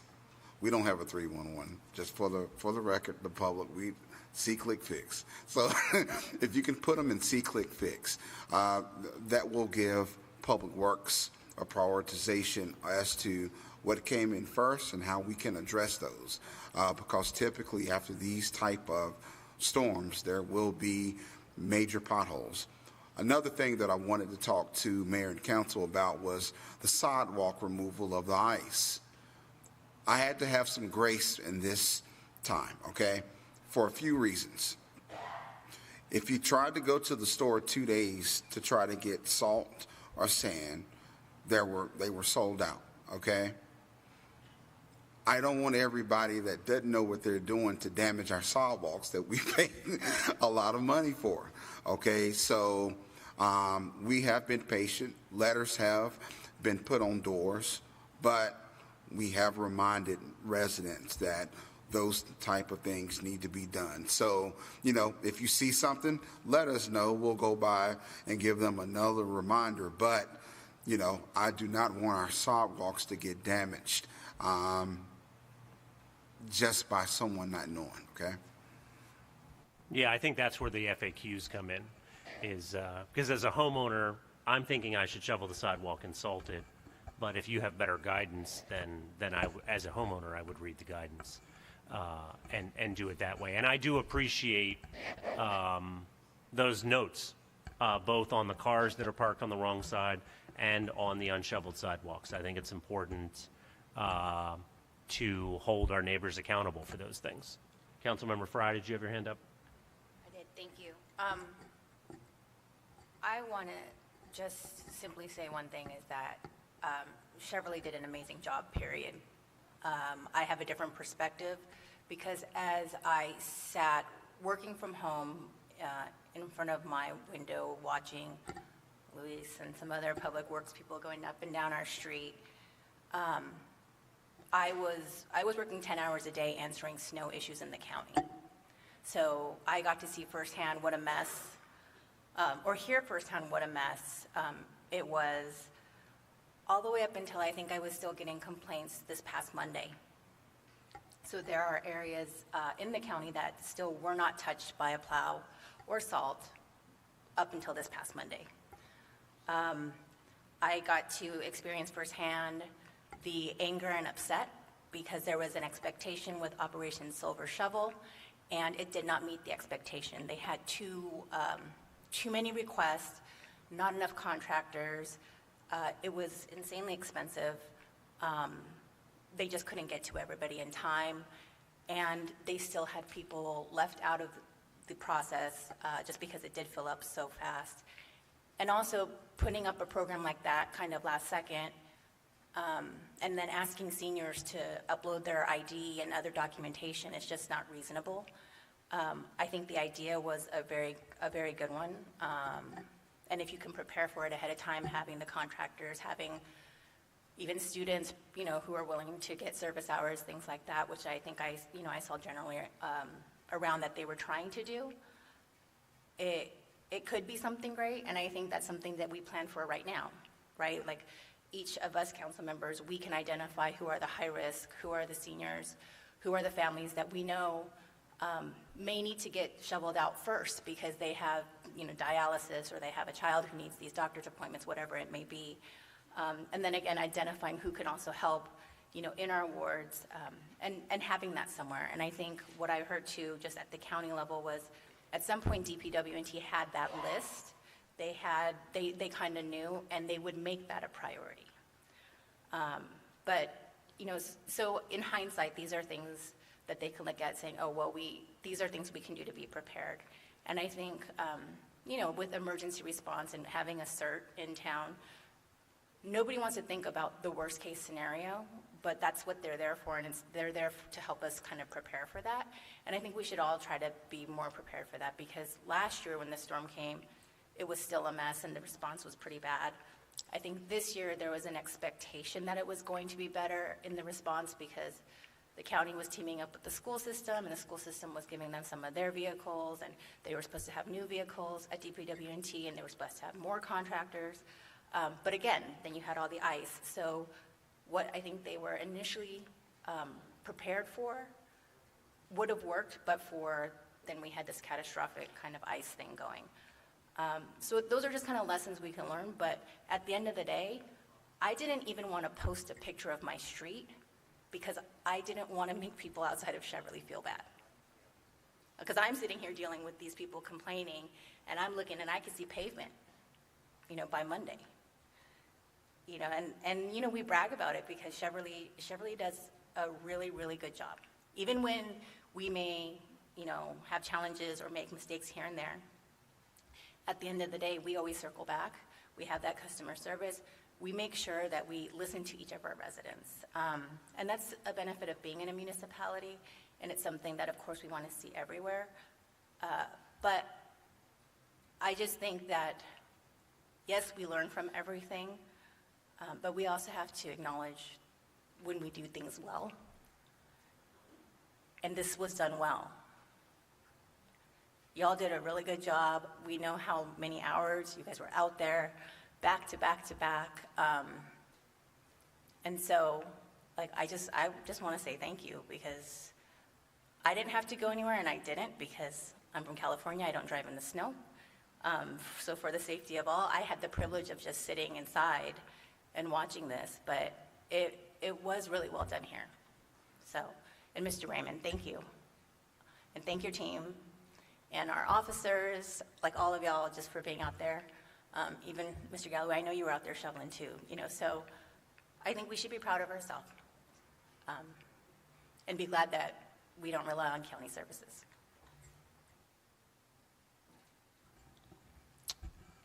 Okay, I want to quickly ask if there's any public input on Winter Storm Fern before we move on.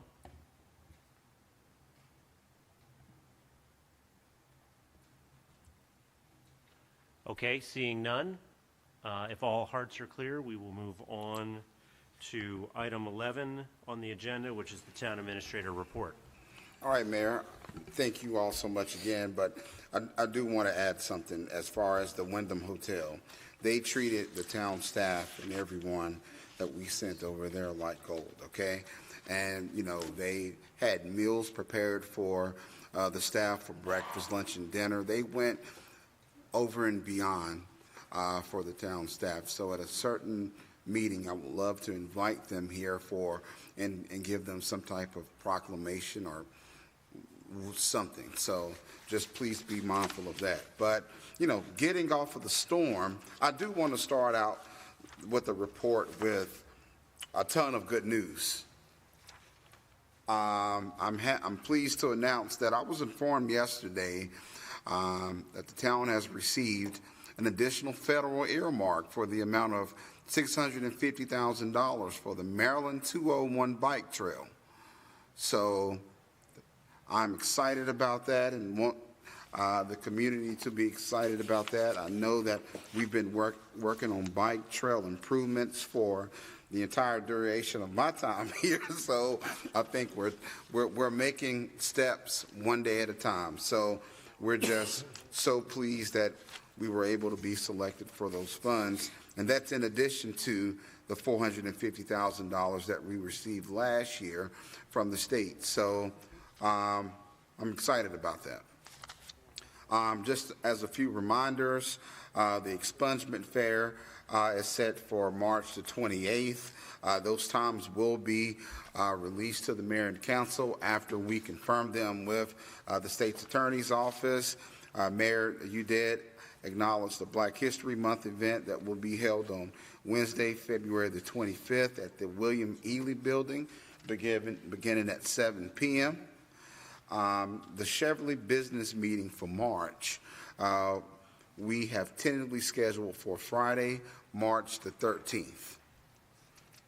And those meetings begin at noon. So, Mayor and Council, we will send out a message letting you all know if that's final, but we have tentatively put the date for March the 12th.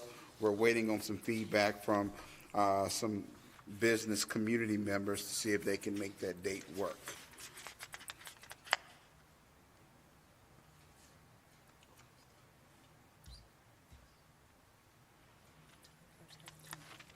Okay, I'm sorry, the expungement fair is on March 21st. 5801 Annapolis Road Community Meeting.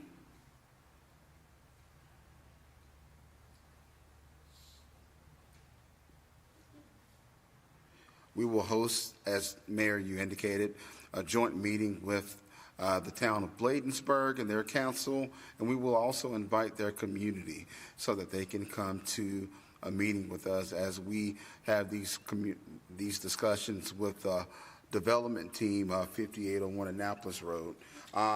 Mayor, we're going to get to the Hospital Hill preliminary plan of subdivision. It was accepted, and I will kick this over to you as far as next steps, but the preliminary plan of subdivision for the development of Cheverly Hill has been accepted by Maryland National Capital Park and Planning Commission. This is still the very early stage of the process.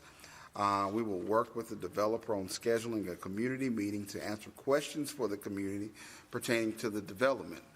The development team still has a long way to go before the preliminary plan of subdivision is approved. And as I noted earlier, Mayor and Council, the meeting is tomorrow morning at 9:30 in the morning. We emailed those details to you all, and a townwide news and announcement has went out with such information. Mayor, I do know that you wanted to discuss next steps, and I think at this time we can. Thank you. Yes. So my thought before I knew about tomorrow's meeting was that we should do a special community listening session with the development team on Thursday, March 3rd, whatever the Thursday is. No, it must be the 5th because the 12th is a Thursday. So we wouldn't normally have a meeting that night. We have a meeting on February 26th, on March 12th, and March 26th. I thought March 12th was too late. We have a lot on the agenda for February 26th, so my thought was to have a special meeting on the 5th. Are there other bright ideas from the council, Vice Mayor? Can we just clarify, when are our comments due? Like, when do we need to submit them? Yeah, I don't know the answer to that question. I don't know the answer to that, but I will find out and let you know. So, yeah, I mean, again, yes, thank you for doing that, and I think Brad or Mr. Pounds probably know. I think we will likely need to produce some sort of written document from this body providing our top 5 greatest concerns, or however we want to structure it. And we need to know when that is due, and I do not want to write that until we've had a public meeting. And so I think we should hold March 5th with the recognition that we may need to move it up, depending on the answer to the Vice Mayor's question. I think we can certainly, well, yeah. And we may have to scramble, and we may have to schedule a community meeting with only a few days' notice. Or we may have to hijack our February 26th work session and devote that to this. And that's okay, if that's what we need to do. Other thoughts? Okay. Mr. Galloway, did you want to talk about your shoveling program? And you talked about the earmark and the roof. Yeah, just shoveling program. Please be advised that the new shoveling program will be coordinated through the mayor and council. Each council member will be provided with 5 shovels and safety vests to assist in identifying volunteers within their ward during winter storm events. Volunteers must be trained prior to receiving any material.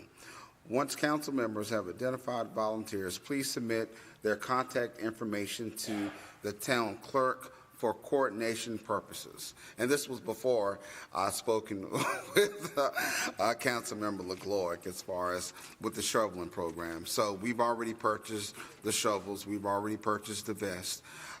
So I think that in preparation of the next event, if you identify people that live in your ward that you can strategically get to some of the senior citizens or some of the people that need to be shoveled out, that would be community helping community. Any questions about that right now? Okay. And the last thing, just due to the snow, the ice, we're having some leaks over on the roof, in the town hall side. So we've called some contractors to come out to evaluate it. We haven't received any feedback yet, but when we do, that will be something that we will need to correct. And that's it for me today. Council, questions for the town administrator?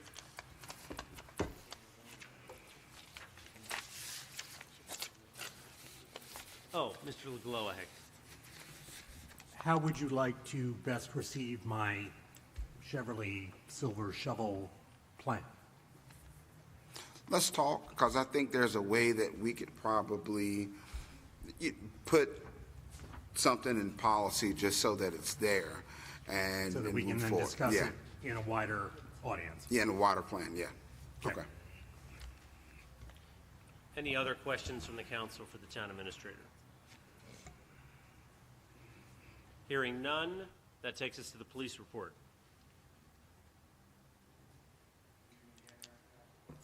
Good evening again, Mayor and Council. I'll be brief. I'm just going to hit the highlights in the report that's already been submitted for your review and approval. The police department recently filled a civilian position that had been vacant for most of this fiscal year. In the short time that civilian has been in the position, has saved the department over $8,000 in fees that were just dismissed by Motor Vehicle Administration with regards to vehicle registration. So she's already earned a quarter of her paycheck. We took delivery of an automatic external defibrillator, AED. The police department's AED had been expired. We were able to acquire that through a grant donation through Rescue One Training for Life and Mission 1042. And in addition to that, they've offered to train our staff as certified instructors for CPR, so we look forward to taking advantage of that. In addition, Officer Brown recently completed a 40-hour crisis negotiation training program that was offered through the Prince George's County Police Department. We're in the process of putting together our own program to train all of our officers, not to pour salt in the wound, but in light of the fact that it looks like the Ely building will be another decade before it's completed and usable. We're going to have to look for alternative locations, but we're not going to continue to delay the training due to a lack of a location. The patrol and traffic safety initiatives are outlined, and we want to thank the mayor and council and the community for the support for the Maryland Special Olympics. It was held despite the cold, windy weather, and we want to give a shout out to Councilmember Chris Wave, who braved the cold but did not brave the cold water, but he was still there with us that day. So, the last thing I just want to mention is that the Cheverly Police Department, like most police departments, our outer vest carriers say police on the back. Not to get into any politics one way or the other, draw your own conclusions. We all know what we see on TV, so we've taken the opportunity to have the vests redone and to ensure that our community, when they see our officers on the street, are not confused. So it says Cheverly Police. So minimal cost for what we think is important for our community. And that would conclude our report. Thank you for doing that. I think it's a great improvement. Council, any questions for the police department?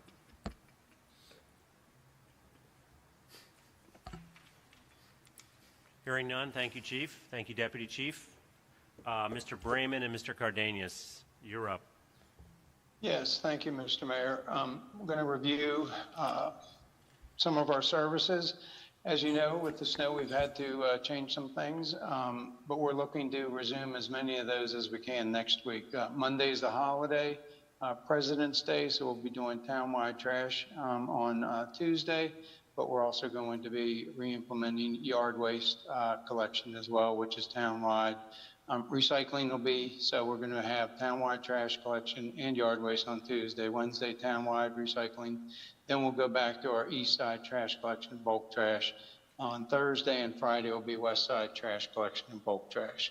I just want to point out that we have a news and announcement that I believe is going out tomorrow. With respect to the backdoor trash pickups, we're doing everything we can. I just still need to put the caveat, it looks like it's going to be rain Sunday and Monday, so hopefully that's going to clear everything or most things up. But the backdoor trash, and bulk trash, if we don't have clear access to it, we are going to have to bypass picking it up. Curbside leaf collection update. Obviously, we've had to suspend that. Many of the leaves are probably in those Snow Creek piles, but we are looking to resume this by the beginning of March, hopefully earlier. Next week, we're going to be assessing and working on the schedule and then looking to release that. So that's something that we hope to get back and going, but also give the residents some time to actually get some leaves to the curbside. I guess a positive point on the Ely building, we did receive a $25,000 incentive check from Pepco because of our energy savings with the new building and the new equipment.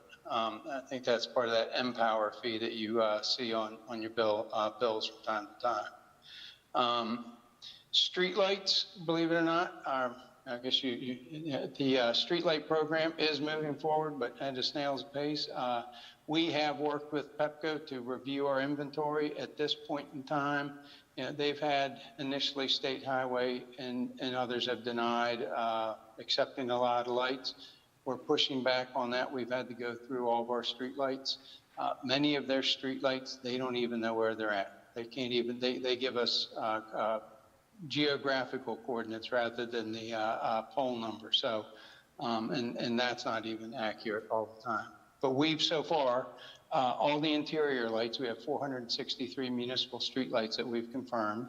There's 18 that are still in, that we've rejected, that we believe are either in the jurisdiction of the county or state highway. So for instance, Columbia Park Road, past the metro, we believe that's the county street lights there.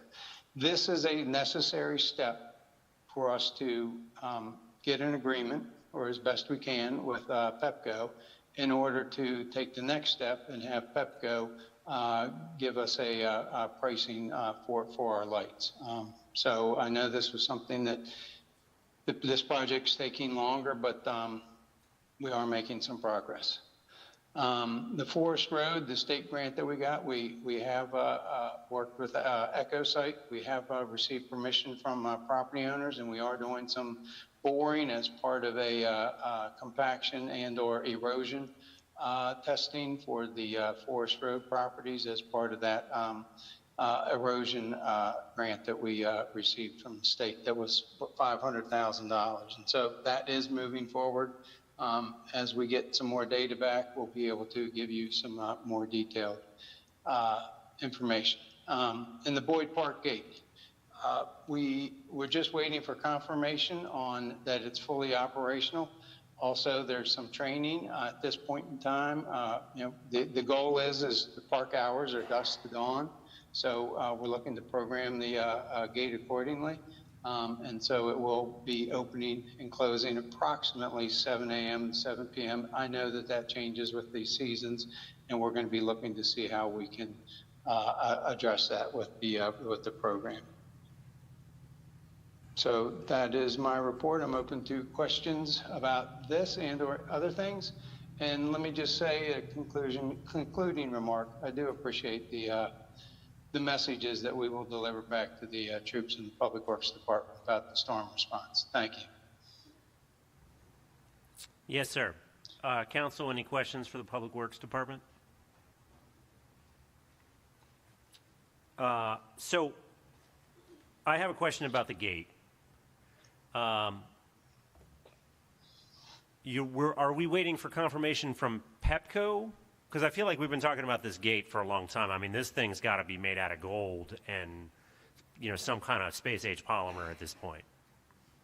Well, unfortunately, it's not that. Some of it's been the coordination. Just recently, we've been using our, what I call our town electrician, working with Pepco. Now, we're actually looking for confirmation from Hercules that it's up and running, fully installed. Has been troubleshot, and the training is pending for us to get trained on that. So it's with the company that we purchased the gate from is the last step. Okay. Councilmember Tanzi, I don't believe that Mr. Reddick has canceled the Fourth Ward Civic Association for Monday. I don't believe he has. I know he canceled it for Dr. King's birthday. It is canceled. Okay. I would like to ask the town to, as soon as possible, give the Fourth Ward Civic Association an update on the Boyd Park gate. I was hoping that someone would do that on Monday, but apparently Mr. Reddick, President Reddick, has postponed the meeting for the holiday, and that's okay, but I would like the town to get him an update that he can disseminate next week if possible. Sir. Yes, sir. Councilmember Tanzi wants to come in on this. I'll be working with him over the weekend and early next week because we're starting to plan the spring event. So I'm happy to share that information, and basically everything I send to him is to send out to the Ward 4 Civic Association. So I'm happy to be CC'd on that so I can get it to him ASAP. Yeah, that's great. I'm also hoping that it will be we will be able to convey the message that the gate is working. Okay, so we will let the town communicate with Councilmember Tanzi to communicate that. That works for me. Council, anything else for the Public Works Department? Okay, hearing nothing, thank you both, and we are on to item 14, which is the February work session agenda, again pending a plan that we will have to make on the fly regarding the Hospital Hill development. I have for the 26th of February on the agenda so far, of course, the 6:30 presentation and discussion with Dr. Singh about 5801. We are to have a discussion or presentation by the town administrator of his implementation plan for 5701 Landover Road, which is owned by the town. We're going to check in with the town attorney, Mr. Deloach, to see if he was going to have ready on the 26th the charter amendment draft proposed by the Board of Election Supervisors. We were going to hear from or I guess maybe just have kind of an open council discussion about council member use of resources and what that policy would look like. We were going to have a discussion, what I'm calling the discussion of the Vulcan property, the Vulcan Industries. I think the EJAT and some others were going to share some of the work that they've done with it. That property, which I think is on Clay Brick Road, but I could have the road wrong. Yeah, but it's Vulcan. I mean, I think I was using the words interchangeably, maybe incorrectly, maybe correctly. We were going to try to talk about narrow our list of strategic priorities. I wanted Mr. Galloway to get, I don't know if this needs to be on the agenda, but maybe you were going to just present an update on the Prologis money.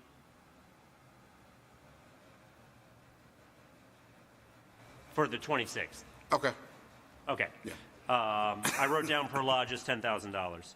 And then council, perhaps that week or next week, the intervening, we're going to have a closed meeting. So I also invite your ideas about whether you'd rather just have one long evening or whether you'd like to break it up and meet on some night that's not the 26th. And we don't have to decide right now. But likely we should have a closed meeting before like the first week in March, just to catch up on a few items. That is all I have written down for the 26th. Do other council members have items? Mr. Wade and then Vice Mayor Reiner. Yeah, just point of clarification regarding the council conversation, council resources. I thought we were going to have the committee present something for us, or are we just having a general discussion? My understanding was the former, not the latter. But does anyone, well, Vice Mayor, why don't you just jump into that and then your item? Sure. So last time we talked about all of the sort of different considerations that would have to be taken into account for that kind of a policy. So my plan was for the policy committee to generate a list of different considerations and potential directions in which to go for each of those considerations for us to discuss. Does that sound like are we all on the same page? I think we're on the same page. What? Which us? The us as the mayor and council, or the us of the policy committee? The mayor and council. Okay. Vice Mayor, did you have other items? I just wanted to raise that that's a lot of things for the February work session, and if we also wind up having to talk about the preliminary plan of subdivision, we're going to need to make some decisions about whether all of those agenda items stay on the agenda. So we should be thinking about priorities in that sense. Yeah, absolutely. So we may have to bounce a few items, and so we may make some phone calls to see if council members want to argue for specific items staying on versus others. And then I wrote down for March 12th, Mr. Galloway, you and I discussed a financial update with Diane to go over the first 8 months of the fiscal year in preparation for the budget meeting that I think we have the week after, like the 19th or something of March. It's cloudy down there, but something like that. Anything else? Mr. Galloway, anything else that we're tracking? Okay. We will, again, stay tuned on Hospital Hill. Let us then move to item 15, Mayor and Council announcements. Who wants to start? It's your birthday, Councilmember Fry. Anything? No, not really. I just want to say thank you again to our administrative team, our public works team, our police team. Y'all do a great job. Y'all work together really well, and I appreciate that you keep us informed. Happy birthday, Councilmember Fry. Vice Mayor, let's just go this way. Okay, I want to say happy birthday to two of the most wonderful people in this room. Mr. Cardenas is a gift, I think, to all of us and to the town, and has been doing an amazing job in his role, and I really enjoy working with him. Councilmember Fry is also a gift to this community, and she works tirelessly for everyone. She is a model and an inspiration for me in the best ways to advocate for your community. And I want to say that I really appreciate her, and I am glad she was born.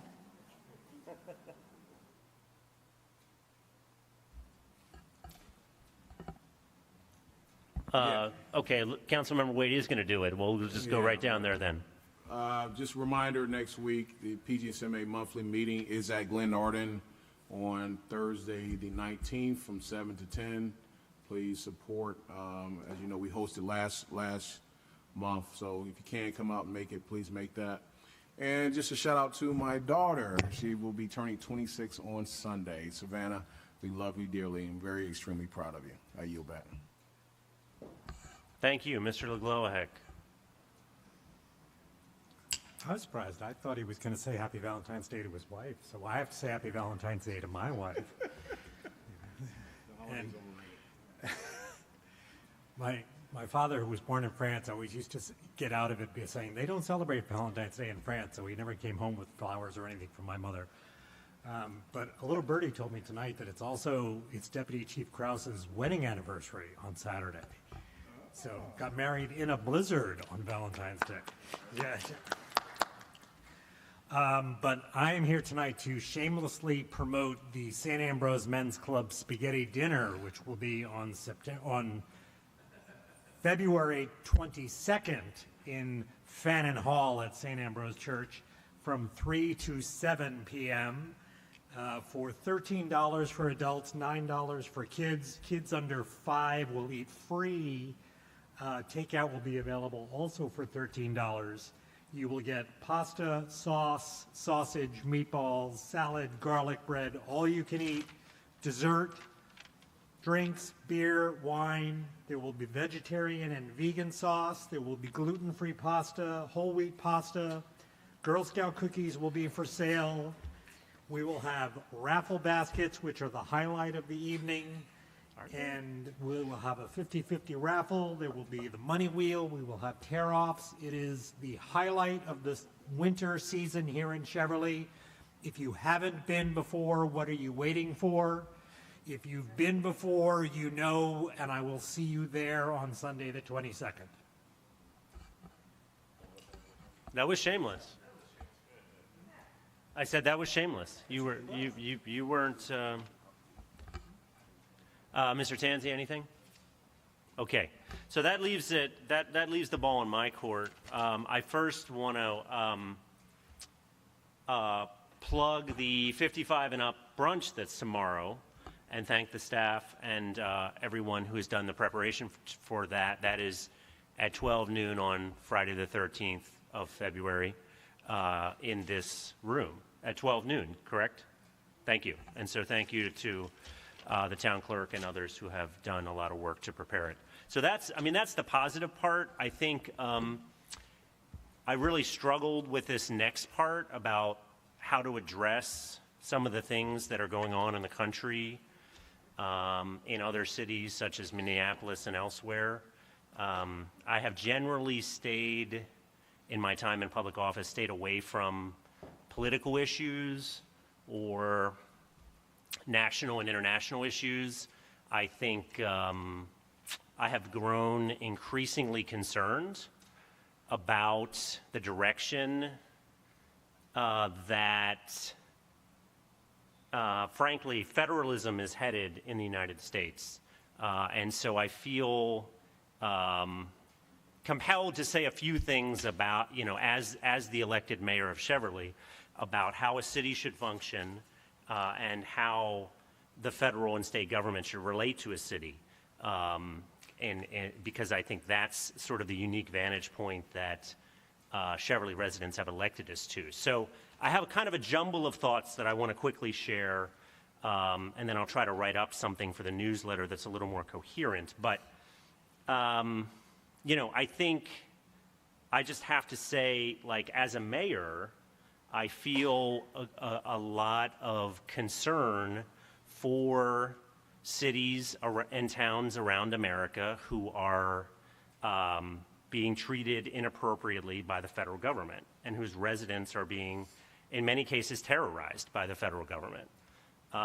That's not okay. It is not okay for an American city to be subjected to authoritarian rule by their state government or by their federal government. So I think what I want to say, maybe on a positive note, and this is where I'll try to end, is what Cheverly brings to the table, or what Cheverly stands for, and what our commitment is to our residents. First, I want to say on the law enforcement side, we believe very strongly in the integrity and honesty of the Cheverly Police Department. And we believe that they add a tremendous value to our community, that they have done a tremendous amount of work to build public trust, and that our residents do trust them and should continue to trust them and rely on them. I want to reiterate also that it is the law in the town of Cheverly, in Chapter 28 of our code, that we don't cooperate with federal immigration enforcement. We don't do that. We're not allowed to do that, and that is the law that your mayor and council implemented on your behalf, and we, period. We have no intention of you know, deviating from that. I think as your mayor, I feel it's almost crazy to me that I need to say this, but I think as your mayor, I feel like I have to say that we are fully committed to the guarantees that American law and the U.S. Constitution provide to every resident, including every resident of Cheverly: free assembly, due process, free speech, and equal protection under the law.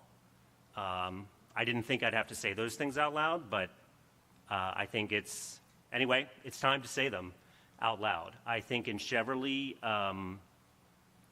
well, I will just say I think Cheverly is stronger because of its diversity. I think that in Cheverly is a place where it doesn't matter where you were born, or what God you worship, or who you love, or what your family looks like, or who you voted for, or who you work for, which administration you supported. We are committed to protecting those rights and creating or helping to sustain a community that you have created that you want to live in. These are, and I'll just conclude by saying these are very perilous times. And I didn't imagine that we would get to a point where it would be a perilous time to be running a small town in America, but it is. And I think if we work together, we might just make it through this. So I'll conclude with that, and welcome any input on how to make these thoughts more coherent in the future. Are there any other council comments? Well then, that takes us to item 16, adjournment. I move to adjourn. The motion was made by Councilmember Glohek. It was seconded by Councilmember Fry. Is there any discussion? Hearing none, all those in favor say aye. Aye. Aye. Any opposed? Any abstentions? The motion passes 6-0. We are adjourned.